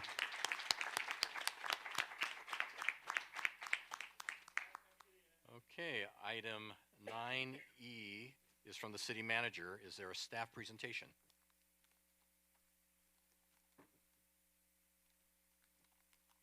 Evening, Mayor Pro Tem and members of the City Council. Ian Daly with the City Manager's Office. Item 9E before you tonight seeks City Council approval to adopt a resolution pursuant to a Memorandum of Understanding, an MOU, for the Torrance Firefighters Association, or also known as TFFA, for the period beginning December 31st, 2023 through December 31st, 2027. TFFA's previous MOU was adopted on September 12th, 2022, covering the period of July 1st, 2022 through December 31st, 2023. With the term of the MOU coming to an end, representatives of the city and TFFA participated in the meet and confer process. Over several meetings with this successor MOU before you tonight, the result of those efforts. The TFFA membership has also voted in favor of the proposed agreement. I'd like to take a moment to thank members of the city's labor relations team, which was a cross-departmental effort including Chief Alec Miller, Chief Adam Brown, Zora Kunich from the Fire Department, Hediye Kajavi, Tina Ortiz from the Human Resources Department, and of course Jamie Lay from the City Manager's Office. Additionally, I'd like to extend my appreciation to Captain Ryan Mendeville and the full TFFA bargaining team for the successful outcome and the collaborative process resulting in the MOU for Council's approval tonight. This collaborative approach continues the efforts from the prior MOU. In the first year, some of the highlights include continued work to improve the salary grid structure, providing additional stepping opportunities, rolling education incentive premiums to base pay, resulting in an overall compensation increase of 5%. It improves access to PSA blood tests for members, makes retiree insurance benefits consistent for all, and creates the structure to implement an ALS transport program anticipated to take place in Q3 of calendar year 2024.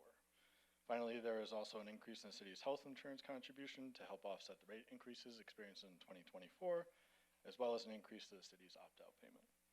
In year 2, there is a similar restructuring of the salary grids to now provide a gap between top end of firefighter and the bottom of fire engineer, and between fire engineer and fire captain. Additionally, there's an increase of 4% to the 56-hour grids, a 3.5% increase to the 40-hour grids, and in years 3 and 4, a 3.5% increase to the 56-hour grid and a 2.5% increase to the 40-hour grid. In conclusion, staff seeks City Council approval to adopt a resolution pursuant to an MOU for TFFA for the next 4 years. Staff's available for any questions. Thank you. Thank you. Are there any questions from the council?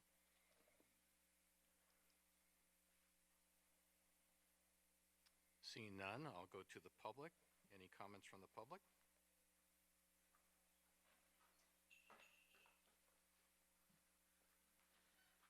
And I'm very happy for this one, because this is going to only cost the taxpayers, what, $6 million? You know, just here, if you vote for it. I hope it passes, because, you know, we have all the money to pay for this. And, you know, don't forget we have fire captains like Mr. Barry, who doesn't know how to operate a tablet or a radio. And, on a simple test, he misses I think six very important radio call, emergency call. We pay him $280,000. Thank God he failed the test, but he did not lose his job. So I think 6 million sounds good. I mean, you know what I mean, 6 million. What is that to the Torrance taxpayers? Nothing, nothing, nothing. We're gonna have new taxes, new raises in our services, new fees, and you know, we can do that. We have money. You know, we have money. The taxpayers can pay for this. Please vote yes. Thank you. All right, we'll bring it back up, and let's see. City Clerk, may we have a number and title, please?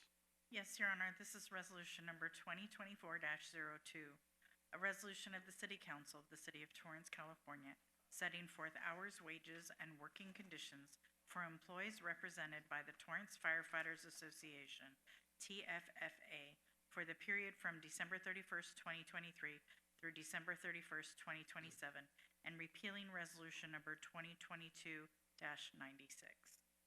I'll take a motion to concur with the recommendation of the city manager and adopt resolution number 2024-02. Motion to concur and adopt resolution number 2024-02. Second. Start voting, please. Your Honor, that motion carries with Mayor Chen absent. Thank you. Now, moving on to public hearings. Now is the time and place for the public hearing on agenda item 10A. This is the consideration of an appeal of the Planning Commission's denial of a Planning Commission review to allow the construction of a new 2-unit residential development in conjunction with the demolition of a contributing structure and a conditional use permit to allow development that exceeds a 0.65 floor area ratio on property located within the Torrance Track overlay in the R2 zone at 1724 Arlington Avenue.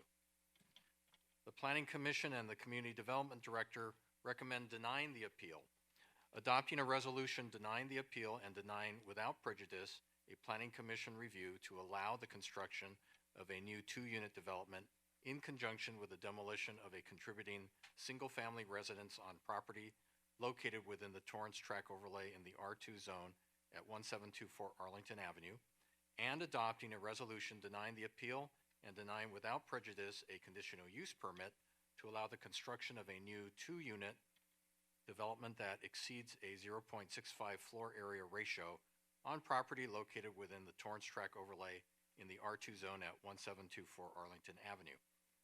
The appeal will be conducted as follows. First, staff will begin with a presentation and respond to any questions the City Council may have. The appellant will then have up to 10 minutes, followed by questions from the City Council. Lastly, the public comment period will begin with each speaker having up to 2 minutes to speak. At the conclusion of the public comment period, the appellant will have up to 5 minutes period for a rebuttal. Is there a staff presentation? Yes, Your Honor. Evening, Mayor Pro Tem and members of the City Council. My name is Oscar Martinez, and I have a brief presentation on the material covered on tonight's agenda. This presentation will provide a brief overview of the project that includes the location and zoning, site plan, floor plans, and elevations, site photos, and will conclude with a recommendation to the City Council. The subject property, outlined in red, is located within the Torrance Tract overlay in the R2 zone, shown in tan. The property is surrounded by a mixture of 1-family and 2-family developments. Born out of the community's desire to create a historic preservation program, the Torrance Tract overlay was established in 2017 in an effort to protect and preserve the contributing and altered contributing structures, maintain neighborhood character, and to prevent incompatible alterations and demolition of structures. The Torrance Tract overlay applies to residentially zoned properties that are located within the original city boundaries when it was founded. The next set of slides depict the plans that were considered by the Planning Commission. This slide depicts a proposed site plan of the 2 detached units. The project will comply with the R2 development standards with a 24 foot front yard setback, a front porch setback at 20 feet, a 5-foot side yard setback, 5 foot and 10 foot side yard setbacks, and a 4-inch rear yard setback being provided. The average for the front yard, the front unit will take access from the existing driveway off of Arlington, and the garage at the rear unit will take access from the rear alley. This slide depicts the floor plan of the second story front unit, which will be 2,230 square feet in area, including the attached 2-car garage, and consists of 4 bedrooms and 3 bathrooms. This slide depicts the floor plan of the 2-story rear unit, which will be 2,225 square feet in area, also including the garage, and also consists of 4 bedrooms and 3 bathrooms. The next 2 slides depict the elevations of each unit. The architectural design will feature craftsman elements such as wood shingle siding, outlooker beams, exposed rafter tails, window lintels and sills, and gable ornamentation. The front unit incorporates a wide porch along the west street-facing elevation. The architecture of the rear unit will feature similar craftsman design elements as the front unit. The Planning Commission considered this project on June 2nd and June 16, 2021. The matter was continued indefinitely to allow the applicant to work with staff to revise the plans to address staff's concerns. Revised plans were brought forward to the Planning Commission on October 19, 2022 and February 1st, 2023. The Commission concurred with staff's recommendation to deny the project because the demolition of the contributing structure and the proposed 2-unit development would be inconsistent with the goals of the Torrance Tract overlay. The project was denied without prejudice by a vote of 6-1 with 1 commissioner dissenting. An appeal of the Planning Commission's decision was filed by the applicant on February 3rd, 2023. After the appeal was filed, the applicant met with the Community Development Department to discuss the project and possible ways to reduce the floor area ratio. The applicant submitted the alternate plans for council's consideration, and the alternative plans that were denied by the Planning Commission as an alternative. My apologies, as an alternative to the denial from the Planning Commission. The next set of slides depict the alternate floor plan and elevations. The alternate plan will have the same building footprint as the site plan considered by the Planning Commission. In the alternate plan, the first floor of each unit remains unchanged. The second floor was reconfigured to eliminate 1 bedroom in each unit. This resulted in an FAR reduction from 0.70 to 0.65 from the plans that were considered from the Planning Commission. The alternate plan would not require approval of the conditional use permit for the FAR exceeding of 0.65.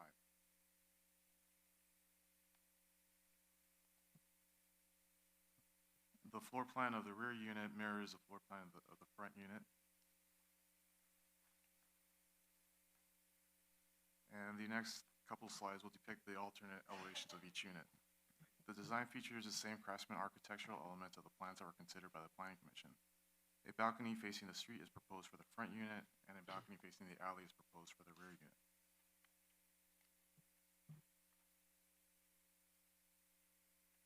And these are the rear unit elevations for the alternate plan.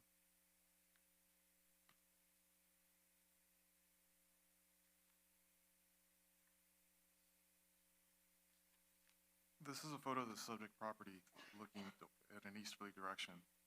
The existing residence, which was originally constructed in 1912 and was identified as a contributing craftsman structure in the Historic Resources Survey. This is a photo of the neighboring property where a front unit was preserved and a 2-story second unit was constructed at the rear of the property.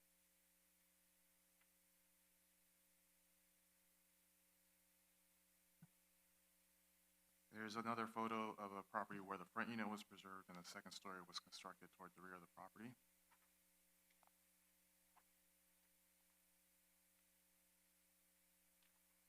The Planning Commission and Community Development Director recommend that the City Council deny the appeal, adopt a resolution denying the appeal, and denying without prejudice a Planning Commission review to allow the construction of a new 2-unit residential development in conjunction with the demolition of the contributing structure And also recommend to adopt a resolution denying an appeal and denying without prejudice a conditional use permit to allow the construction of a new 2-unit residential development that exceeds a 0.65 FAR on property located in the Torrance Tract overlay in the R2 zone at 1724 Arlington Avenue.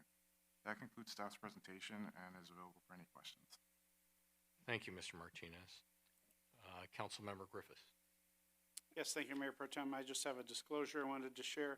I was an acquaintance of a previous owner of this property, and I'd been inside the property on many occasions as that acquaintance frequently entertained at the house there. That acquaintance is now deceased. But I just wanted to make people aware that I have been in that house on many occasions. And recently I have had the opportunity to drive by both the front and the back of the property to check its current status. And I did have a quick question for staff. If you could just elaborate for the benefit of the public what exactly it means to be a contributing property? Sure, Councilmember. A contributing property essentially the majority of the architecture and elements of the structure are maintained and preserved as close to as original as possible. This was identified as a contributing structure, which preserved a lot of those elements. And is that because it's considered somewhat in a historic fashion? Is that what it means to be contributing? Yes, Councilmember. It's for properties or structures that were constructed within a certain period of time. In this area, because they were constructed out of the original Torrance Tract that was founded in 1912, and that a lot of the residences reflect that style. Great. I appreciate the extra information for the public's benefit. Thank you. Councilmember Shake. Thank you, Mayor Pro Tem. I also have two disclosures. Number one was that the first time when this item was presented, I was in the Planning Commission, but at the time, seems like the structure was different, or the version that was different than what it is being presented today. So that's why I just want to disclose that. So I'm not going to go. I don't think I'm going to recuse for this item. The second disclosure is that you were going to say something, Mr. Martinez. No, Councilmember, I was just going to clarify that the plans are very similar. There were some slight modifications, but ultimately it was continued multiple times to allow the applicant to revise the project. So it was continued unless it was voted in 2023, and I was not on the commission in 2023. That's correct, Councilmember. All right, thank you. And the second is that I just visited this property multiple times, just for the understanding, but my decision will be based on the material presented to us. Thank you. Councilmember Kalani. Thank you, Mayor Pro Tem. Just a disclosure that I have visited the property several times as well, walked the neighborhood, but I'll be making a decision based on what's presented today. Thank you.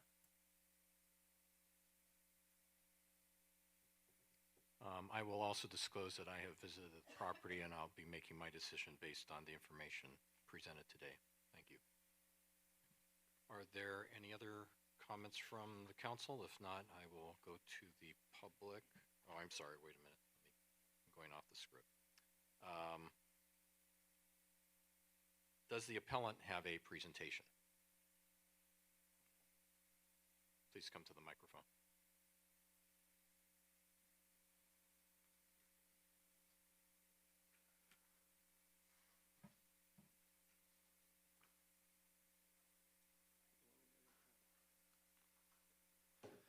Hello, City. I'm Kavor Nazarian. I own the property with my son over there, and we've been going through this since 2017. So this is 1724 Arlington.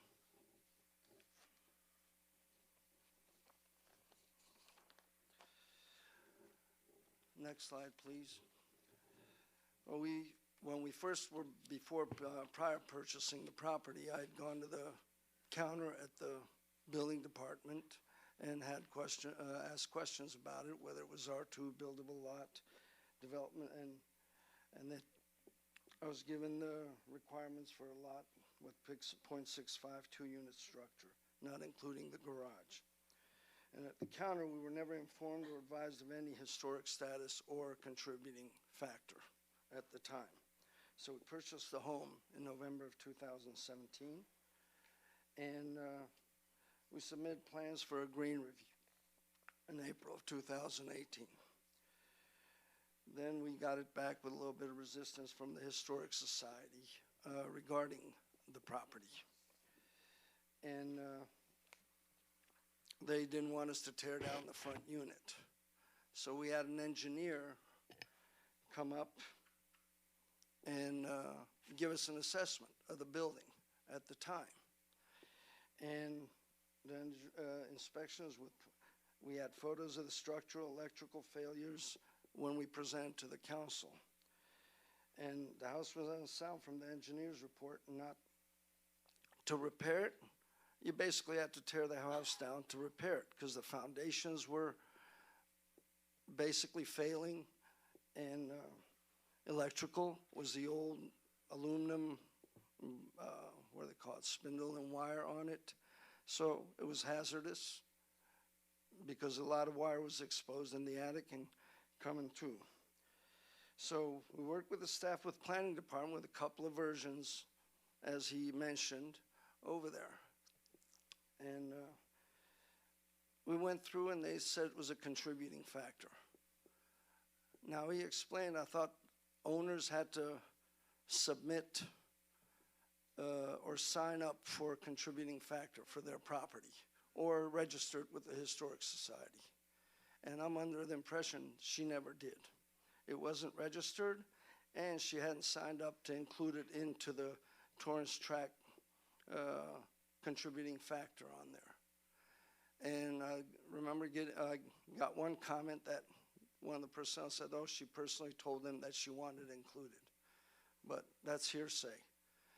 So if there was a form that they had to fill out to include that in there, then I didn't see any of it. So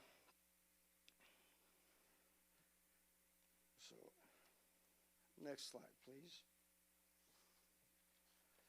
So when we submitted all the different things, like here is the first form I've got on the where it said the development standards, and this was given to us from the counter and outlined, and it showed it to be at that time the 65 FAR, excuse me, and the garages were not included. So at the time, we were meeting that standard, and we had submitted the building data with that.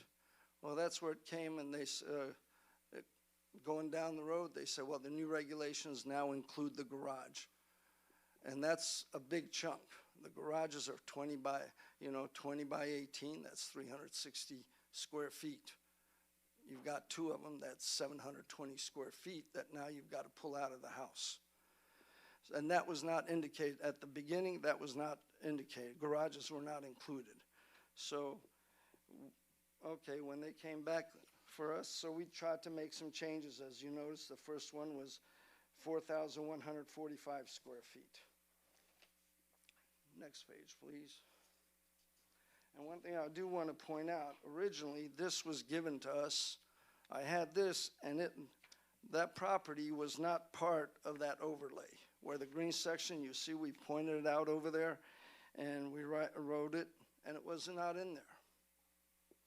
And this was given to me at that time when we went to apply for the approval for the building.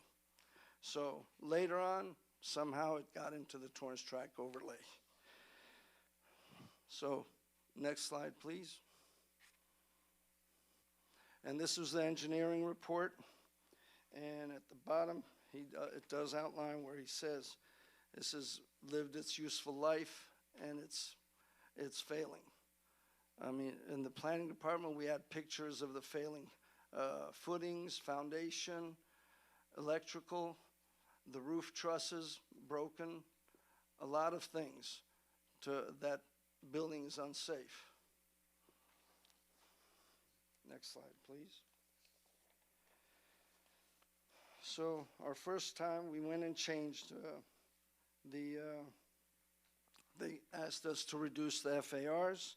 If you look at from the original 4,145, we reduced it to 3,755 square feet. We counted 0.59, but that still included the garage. Our sticking point was the garage, where before it was never included, and now it was included on there. So we gave them a couple of revisions to try and get down as close to compromise, come to a basically a mutual agreement, but we didn't get that. So, I mean, there's a few things in the Torrance Track Overlay CUP requirements. You know, if the proposed construction or remodeling exceeds a floor area to lot area ratio of 5:1, using outside buildings, such application would not be material detrimental to the public welfare and to other properties in the vicinity. Next slide, please. Next one. Now, these are homes right across the street over here. This is what we've got across the street. I mean, basically directly across the street, 1729, these homes. And they're showing, the ones they're showing are further down the street on here, but these were allowed to be built. Recently, that 1729 was just built the year we bought it on there. And these are from the back alley, where the two-car garage, and they're all built up. And this is literally across the street on there. Next slide, please. This is the alley area of the same homes across the street. And next slide. Now, this is a rendering of the previous plans we had. But recently at, midnight hour, we came to and we made another adjustment right before the council meeting, council hearing, as he mentioned, that, again, we reduced the FAR, and I think we met their FAR to it, where we eliminated a bedroom on the second floor, and basically we met the FAR that they wanted on there. So, as you see here now, we've got it down to 3,735 square feet, and that goes to 0.59 FAR. So we're not asking for a conditional use for the FAR now that we've met it. I think they're in agreement with it. But our point is of the contributing factor on the front unit. And we have substantial support engineering report that it's unsafe. And they want us to try and fix it, but it's not feasible. The cost is not, basically we have to tear the house down because the whole foundation all the way around is failing on it. So that's where we are with there. So I urge you on there, we're trying to meet in the middle. We've met their FAR requirements. Our sticking point at this point is tearing down the existing building.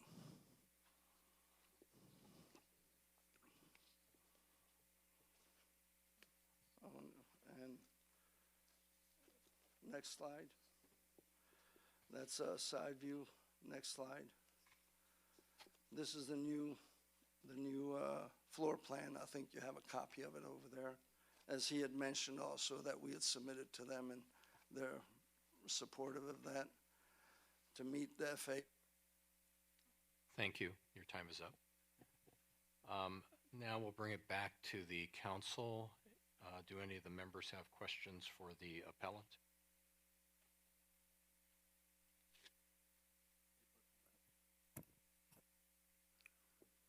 Mr. Shea. Yeah, thank you, Mayor. Thank you, sir.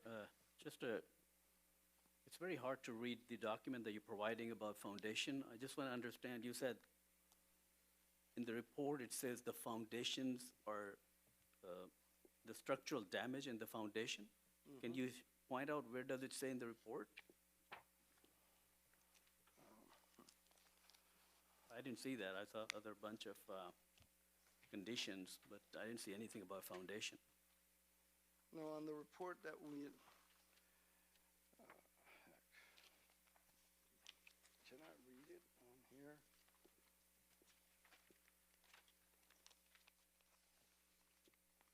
Oh, geez, this is small for me. I'd have to get the actual sheet, because I can't read this with my glasses at this point. I can try. Huh? I can read it to you. Mm-hmm. Oh, okay, thank you. I'm looking at the engineer report, December 2019, Mm-hmm. page 2. On the second page, second item, foundation, and there's 5 points.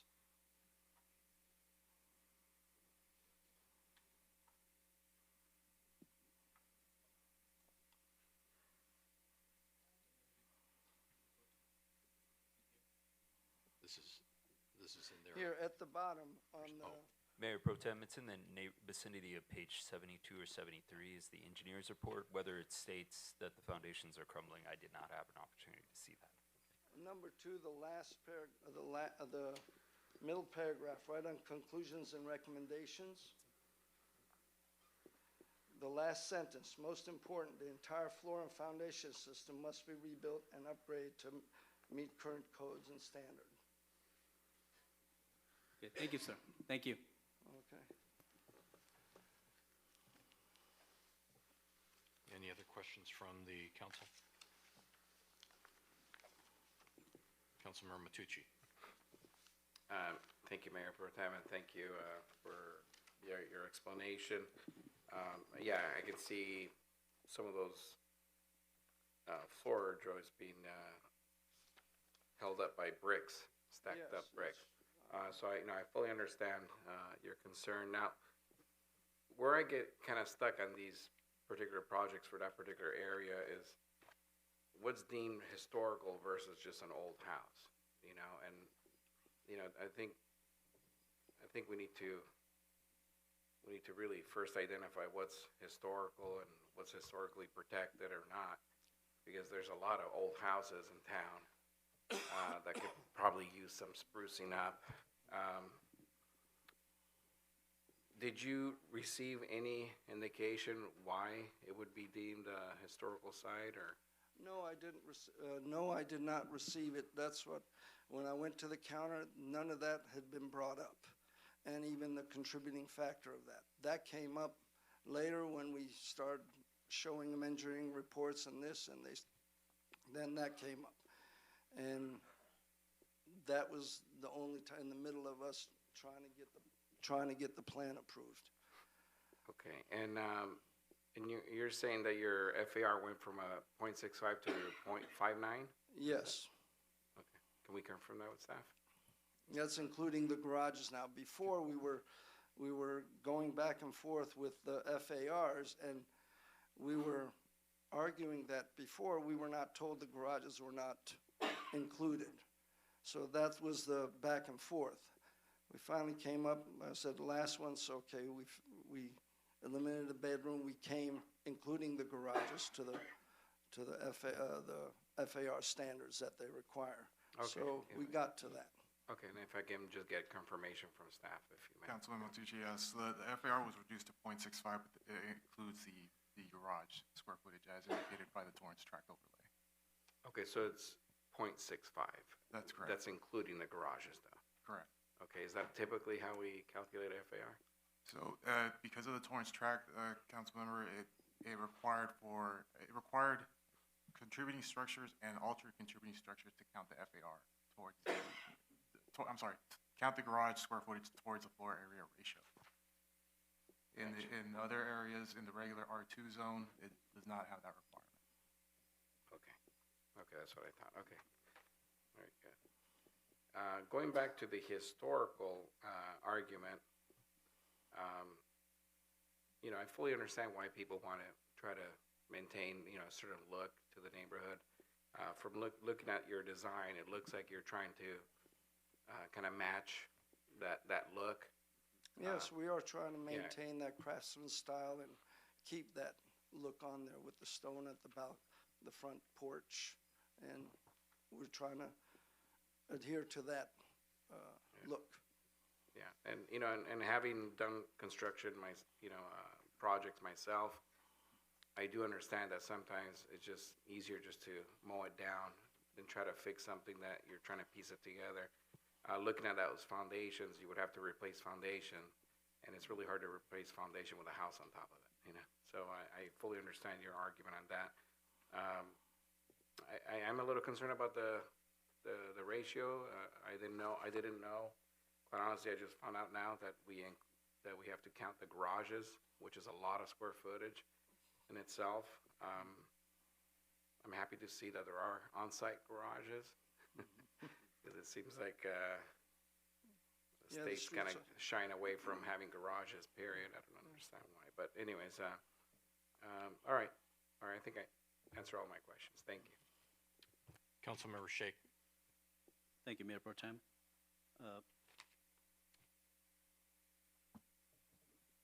I have read somewhere, but I can't find it, but how old is this house? 1912, I think.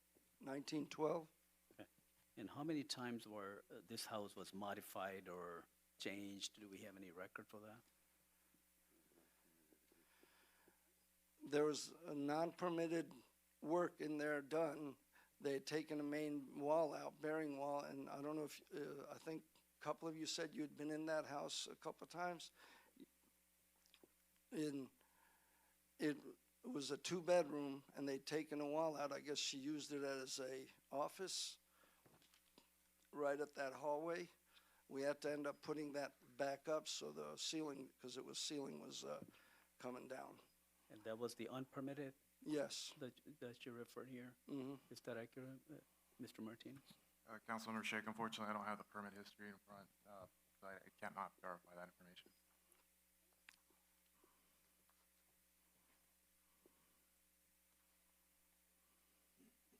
What do we show on our record? This is 2 bedrooms or 3 bedrooms? It would be 2 bedrooms. And how many bedrooms do you say this house is? Well, it was 1 bedroom when we bought it. I said she had torn down a wall and made it into where the living room was, the hallway, and used this as an office. It wasn't supported. So when we got, I don't know if you've been in the house. I don't know who's been in the house. Do you recollect seeing coming in? And there's the living room and the hallway, and there was a space on the left side where the corridor wall was removed. Thank you, sir. So my question is, how many bedrooms you have right now in this house? Right now, Yes. I had to put the wall back up and made it a 2-bedroom again. So that's what we show on our record as well, right? Yes. Okay. All right. Thank you. Thank you, sir. Any other questions from the council? Let's see, if not,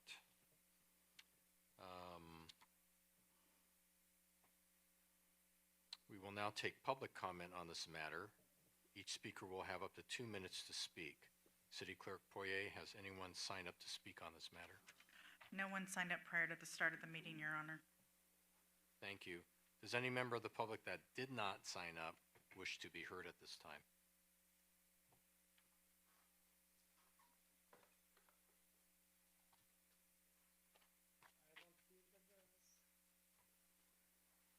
Anyhow, this is Porchop again. I would like to recommend that you let these guys do the project, because they bought it with a purpose, and looks like they went ahead and they got information, and then the setting and the saddest thing is they are on the rope since 2017, and sadly, this is the mirror how you do business in Torrance. You know, I was in the construction business quite a few years. We hardly ever did one project in Torrance because the same reason. So from 2017, this guy cannot go ahead with anything, and he has a nice plan. I like the floor plan. I like the look. What is the problem? You know, my house was built in a building boom, and 2012 was a building boom here. People came here. Those houses not as very well built, you know. They say, oh, they don't build them than they used to, and thank God. Thank God. I understand they had problem with the foundations, and I understand it's cheaper and easier to tear it down, but it's very sad thing. You can build something on the other side of the road, but these guys are hanging in limbo for 5 years. 5 years, man, and then they have a nice plan. They put effort in it to comply with everything again, and they are held back. And you know, historical preservation, you know what I mean? If it's so historical, then somebody should pay for it, not the homeowner. If you want to save a house, buy it and you preserve it historically, not a homeowner who just want to live in it. Thank you. Does the appellant wish to make a rebuttal or any further comments? You have up to 5 minutes. My name is Dave Cole. I am the one that assisted Mr. Nazarian in designing. You'll have to excuse me, I'm having a little speaking problem. I had a accident around the house that's going to cause dental work to be done, so I'm having a hard time speaking clearly. It's a neat little house, but it's 112 years old, and it had a shelf life, and there are parts of it professionally that I can look at that are failing. The porch is falling, beams are pulling apart. It has kind of outlived its purpose, and we try to be respectful to the craftsman style, to downtown Torrance and the old Torrance tract. And we really worked hard with the planning department and tried to make concessions. This never would have gone on if we would have known 5 years ago that it was a contributing factor. Nobody told the client that. And when he engaged me, I kind of said, well, I think you didn't get enough information, or they gave you the wrong information, because I don't think that's true. So I went down and reconfirmed with the paperwork that he was given from the city, and reconfirmed, and they verified everything he told me. And that's the only reason why I engaged in the project, that I thought we were going to have support from the city, and what they said and gave and wrote down was, excuse me, is what we were going to be allowed to do. It kind of changed after that. It's, you know, I can just say that 112-year-old house isn't going to last forever. And like, you can restore a car, but you can spend more restoring the car than it's worth when it's done. And that's kind of the same situation here. It just, you're going to go all the way down to the dirt and start all over again, and it'll cost you twice as much. So we're trying to be respectful to the community and the city and maintaining the style, just upgrading to something that's going to last a little bit longer. Thank you. You can. I mean, I originally went in and helped my son to purchase this house so they could stay in Torrance, because the cost of housing, as you guys know, is pretty expensive. And for a young person to be able to afford it, there's nothing but except that I've got to help for him to get in. So that was the purpose of buying the house. It was so he could live in one and hopefully get some rental income from the back one. We're not a developer. We just purchased it so it would help out. So that's all I've got to say. Thank you, sir. Does the council have any additional questions? Councilmember Kalani. Thank you. I have some questions from the Community Development Department. On page 3 of your item 10A, it talks about there being no unrepairable type of damage to the home. Is that still your opinion? Councilmember Kalani, yes. When we discussed the engineer's report with our building official, he stated, yeah, it needs a lot of repair, but it's not impossible. Okay, and it's still possible for them to update the existing structure and still build a second unit on the property as long as it doesn't take away from the street visibility of the existing contributing home.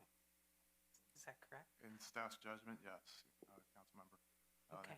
Could be a second unit added onto the property. It might not be the same size that the applicant wishes to build on there, but one could be, and one could be constructed in the back. And the existing structure could be enlarged as well, as long as what I talk with my hands, sorry, what you visibly see from the street doesn't change. I'll put my hands behind my back. So I stopped that. That's correct, Councilmember. There could be additions done to the property or to the residence itself. There could be a possibility that it could still trigger a planning commission review, but the findings are much easier to make when it's an addition and they're not demolishing the structure. Okay, thank you. Can I say something? As your question. Sorry, no. I can't Your say time is anything. up. All right, if there's no one else who wishes to be heard, I'll take a motion to close the public hearing. Move to close the public hearing. Second.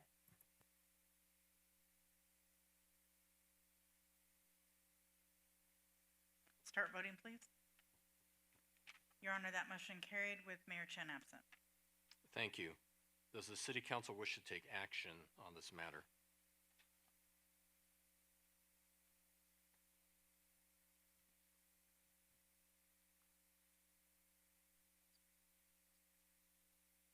Mr. Matucci, you have a question?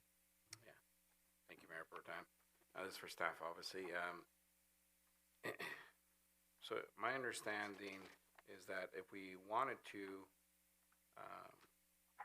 approve the project as presented, the alternative proposal, we would have to uphold the appeal, or explain to me where we're at with that. You would grant the appeal to the applicant, but you would still be denying the conditional use permit as it will not exceed the 0.65 floor area ratio. So it'd be kind of a split decision in a way, but it could still be, you would grant the appeal, but deny the conditional use permit for the increased floor area ratio. Okay, so if we deny the conditional use permit, then they would have to go with a smaller footprint? Well, council member, the conditional use permit is the request for them to go to a 0.7 floor area ratio because it includes the garage square footage. Okay, but staff is okay with 0.65? Staff would be more comfortable with a 0.65 FAR, yes. Okay, so if we wanted to approve the project, we would uphold or whatever, grant the appeal and deny the conditional use permit at the 0.7. That's correct, and staff would have to come back with the resolutions for adoption at a future date. Okay, I mean, after seeing the pictures and reading the report on the condition of the property that's in the front, there comes a time that the property is just outlived its shelf life, and obviously maybe it was through poor maintenance over the years or whatever it was, but there's hardly anything to salvage, I think, at this point on this particular property, and the replacement property, I think, will, most likely be there for another 100 years and with families in it and enjoying it. But if we deny this gentleman the opportunity to rebuild, we're in a sense condemning his property. That's how I feel. And I really like to see this family build their homes on there and enjoy it. They bought this property with the idea of rebuilding it, and I can understand the whole historic thing, but not every old building has historical value, and I just, unless Jared Sidney Torrance was born in this building, I just don't see how we can justify us denying this family their ability to rebuild. So, glad to hear what everybody else has to say. Councilmember Griffiths. Yeah, thank you, Mayor Pro Tem. I just want to add my 2 cents on this. Having been involved in these issues for a long time and been involved in historical preservation and other issues that are important to housing in our community. And my initial reaction is both with my knowledge of the home and so forth. I think that I would personally deny the appeal and go along with the recommendation of both the Planning Commission and the Community Development Director. I would fully support a construction of a second unit in the back with the preservation and upgrades of the front unit. And that's something I would vote for in a heartbeat, but I can't vote for it the way it's currently set up, and I would motion to deny the appeal if that's what my colleagues feel. Thank you. Councilmember Shake. Thank you, Mayor Pro Tem. I think it's a very complicated matter. I think I see it's an old house, but it doesn't mean it's historic. I think I don't think if it's earthquake retrofit as well, right? It's in 1912, so I don't think that this would qualify. Anything happens can cause more damage to the property. I would support this project if you maintain the characteristics of this neighborhood, because that is very critical. I think that should be mindful, and I don't know how what restrictions city staff can put in place to make sure they abide by that. Is there any guidance on this? If hypothetically, if we go with this project? Sorry, Commissioner, Councilmember, can you repeat the question, please? My question is that I'm leaning towards granting this project, but how can we hold them accountable that they maintain the characteristics of the neighborhood to keep it like historic, or in a way it looks like the similar houses in the neighborhood? The Councilmember, you would have to deny the appeal in order to maintain those characteristics, because if you were to approve the project as is, or even the alternate version, it's going to demolish the existing structure, and they're going to put a new two-story house on the property, two-story houses on the property.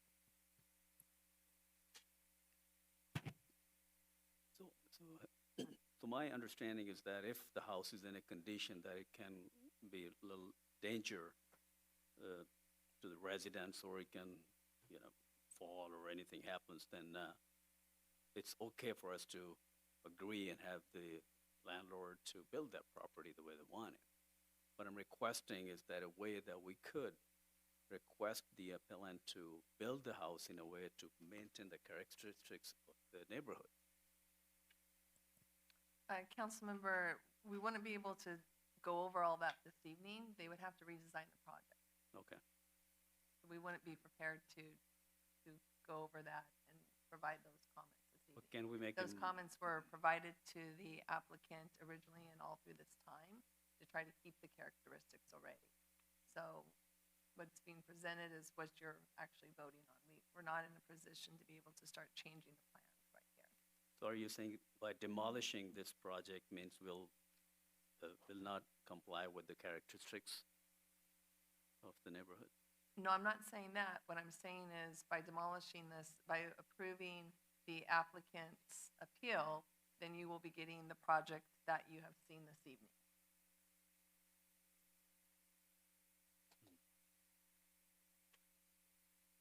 Okay, thank you. Any other questions from the council?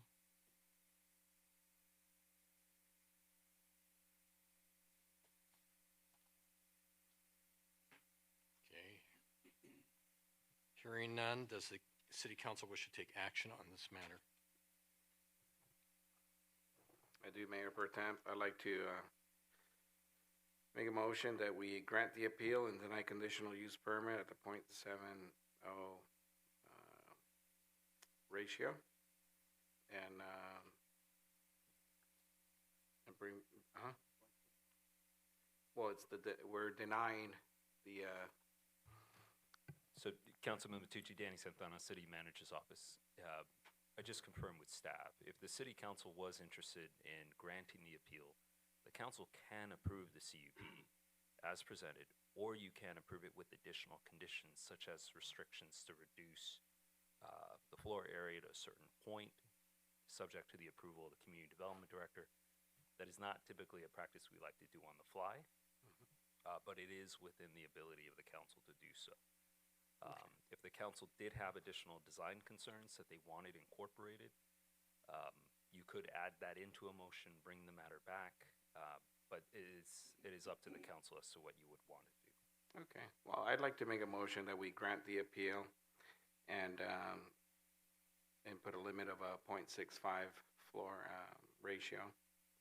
And also, as far as the design, to try to mimic, some of the try to mimic the historical look of the neighborhood as much as we can in the actual architectural of the frontage, if that's. I second that. I apologize, Mayor Pro Sure. Tem, I want to reiterate the Community Development Director's comment that design modifications,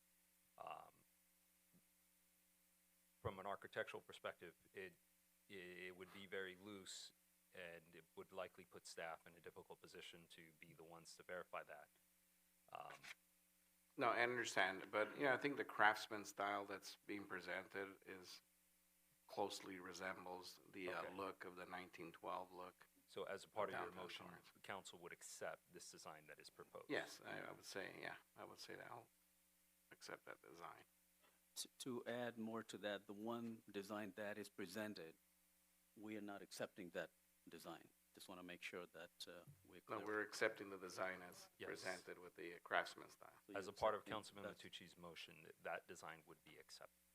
Yeah, I mean, it's really hard to build a 2,000 square foot home to resemble a 800 square foot home from 1912. So my motion would be to approve the craftsman style design that's been presented, 0.65 ratio, and granting the appeal.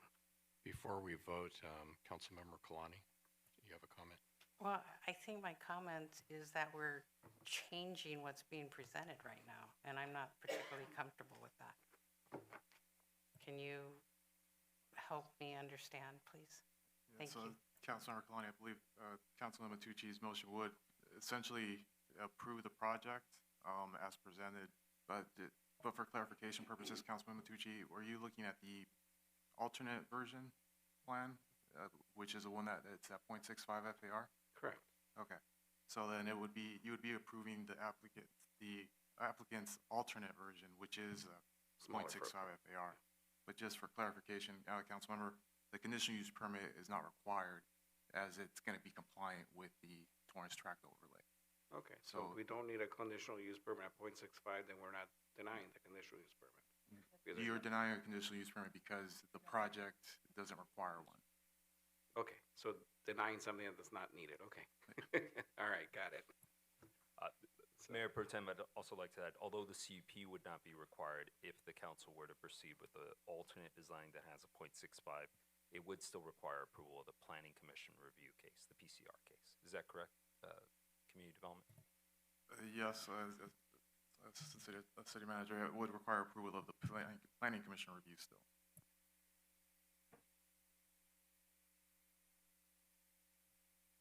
Got my motion? Kind of. Councilman, would you like us to take a stab at where you were going? Exactly, so we go on record. Councilman, if I understood the direction you were heading is to grant the appeal of the denial by the Planning Commission, but approve the Planning Commission review for the alternate design plan that has a floor area ratio of 0.65 FAR. Correct. A second.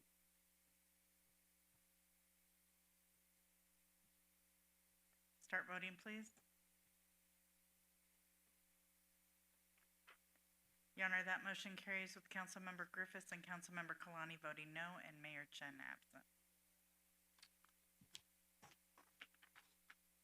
City Clerk, may we have the numbers and titles, please?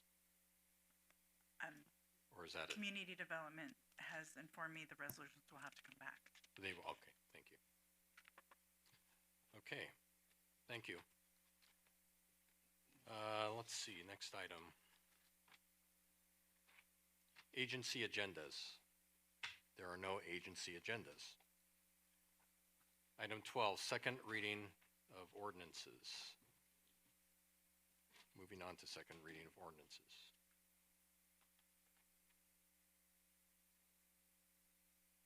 Item 12A, are there any questions from the council?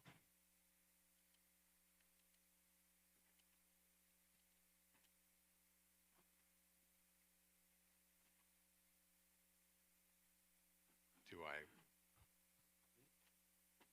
Item 12A, second and final reading.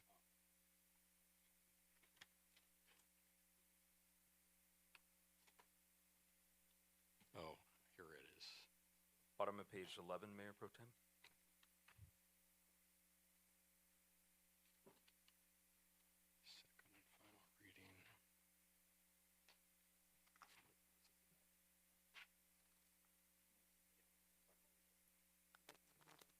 Right here. City Clerk, do I read the entire? Yep. It's just number and title. Well, that's simple. Thank you. Did you want public comment first, or did you want me to read the number and title first? Please read the number and title. Okay. I need lots of help.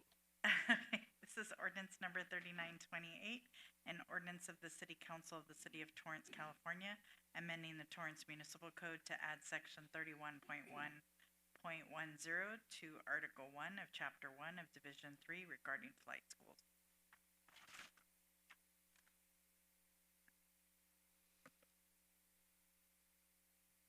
It's been moved by Councilmember Lewis, seconded by Councilmember Shea. You got Oh. comment? Oh, public comment? Wow. Where are my? All right, we'll open it up to public comment. Do any members of the public wish to speak?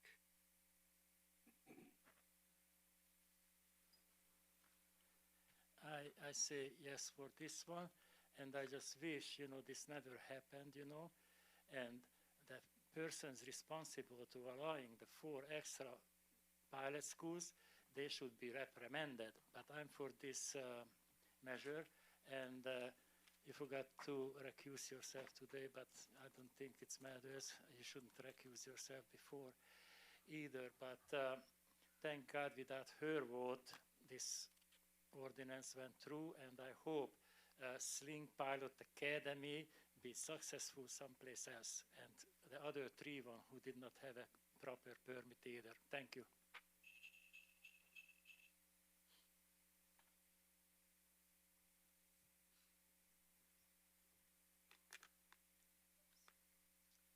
Hello, Honorable Mayor Pro Tem, council members, and city staff. My name is Diana Stephenson.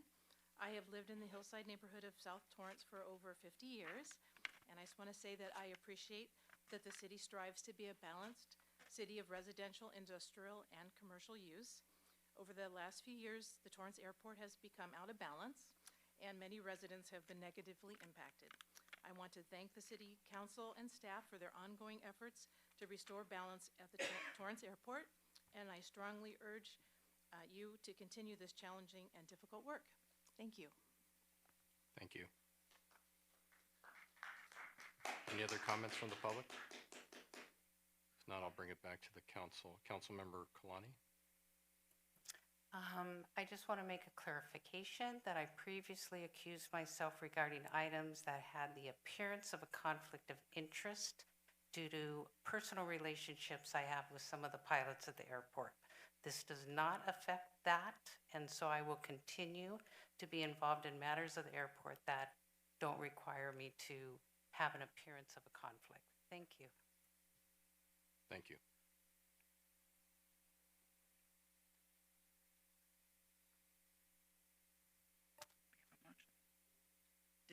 We have a motion to adopt. I make a motion to adopt the ordinance 3928, amending the Torrance Municipal Code to add section 31.1.10 to Article 1 of Chapter 1 of Division 3.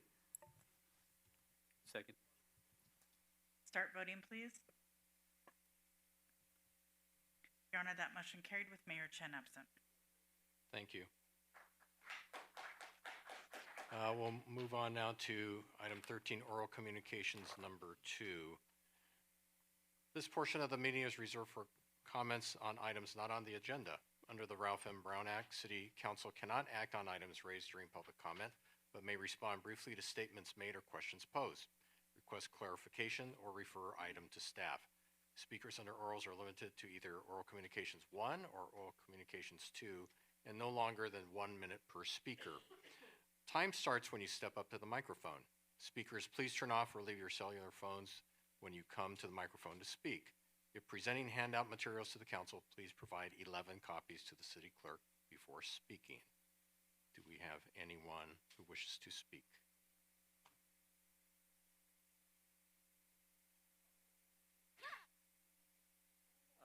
Why not? Jingle? No jingle? Okay. First of all, Happy New Year to everyone. We are in the new year and barely a week, barely a week, a couple of days. And we already spent $6 million, a new budget, and or above the budget, and the two city attorney. And this is just going great already. We are sinking and sinking and sinking and sinking deeper and deeper and deeper. So maybe we should hire back Mr. Leroy Jackson. Maybe he could bring us into a bankruptcy. You know what I mean? And we wouldn't have all this problem.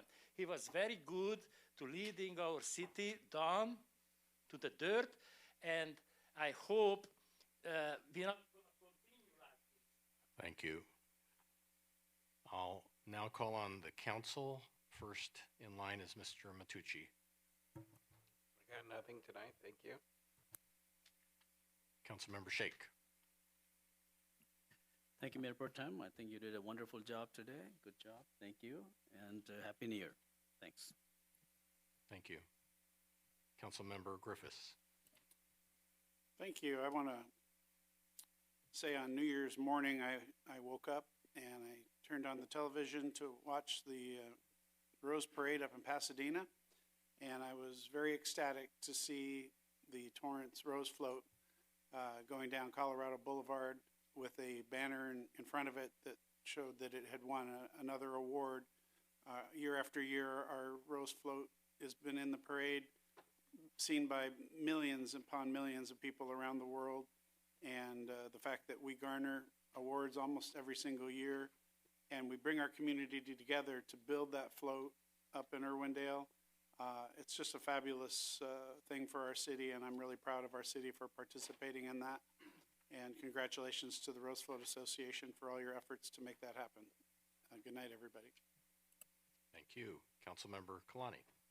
Thank you, Mayor Pro Tem. Good job. Congratulations. Also, I wanted to congratulate the Torrance Rose Float Association as well. I was there and involved, and it was a wonderful, wonderful day. The Princess Award for the use of flowers on a float less than 35 feet long. The float was beautiful. I had an opportunity to spend the morning with Jody Cheng, who designed the float. So many wonderful comments about it, but I think more importantly was just how hard everybody works, coming together as a community, like Councilmember Griffith said. So welcome to you all in the year 2024. I wish you the best always, and good night. Thank you. Councilmember Lewis. Thank you. This one will go for staff. I saw a news brief on CNBC about Amazon Fresh revamping and coming up with a broader strategy for their stores. And I would love to have something brought back on the status of the Amazon Fresh store that's located at 21045 Hawthorne Boulevard. I know the permits are still active, but I just want to see, have we communicated what their intent is going to be on actually opening it, or is that going to be on part of their hit a pause list for 2023 that was mentioned in the news article? And I also want to say how excited I was to wake up and after not feeling good for a while, actually to see the Torrance float in the Rose Bowl parade with one of our council members on it. And just as an aside, yes, we're all one Torrance, but I am going to slide in there that the last 2 years of winning floats came from students at West High School. So I'm very, very proud to represent that area, and can't wait to see what next year's design is going to be. Thank you, and good job. Thank you. For myself, I hate to end comments with a sad note. I had the opportunity to visit the family of Junko Hanafusa, who lives in North Torrance and was the victim of a murder on Christmas Eve when she was walking her dog. So I had a chance on behalf of the city council and the mayor to offer condolences to her sisters. Also, I reached out to her neighbors who live on the same street and knew her for many years. I met her neighbors who adopted her little dog. So they're all very upset about what has happened, and I think it's incumbent on us as a city to continue to support our law enforcement, continue to support our neighborhood watches, to keep our eyes open, but more importantly, we really need to get ahead of the curve on the homelessness crisis, because there are people on the street who are in need of mental care, substance abuse, and there's also a criminal element. So I'm hoping that as we go into 2024, we'll all watch out for each other, and we'll all raise our level of safety and security here in our city. As we conclude this evening's meeting, I want to thank you for your active participation and interest in staying informed. Your involvement continues to help shape Torrance and keep us moving forward. Thanks to City Cable for sharing our meetings live. In case you missed any portion of this meeting, you can find it archived online at torranceca.gov, YouTube, and Facebook. I will now take a motion to adjourn. I motion to adjourn our city council meeting to Tuesday, January 23rd at 2024, 5 p.m. for closed session and regular business at 6:30 in the council chambers. Second. Start voting, please. Your Honor, that motion carries with Mayor Chen absent. Thank you, and we stand in adjournment. Good night.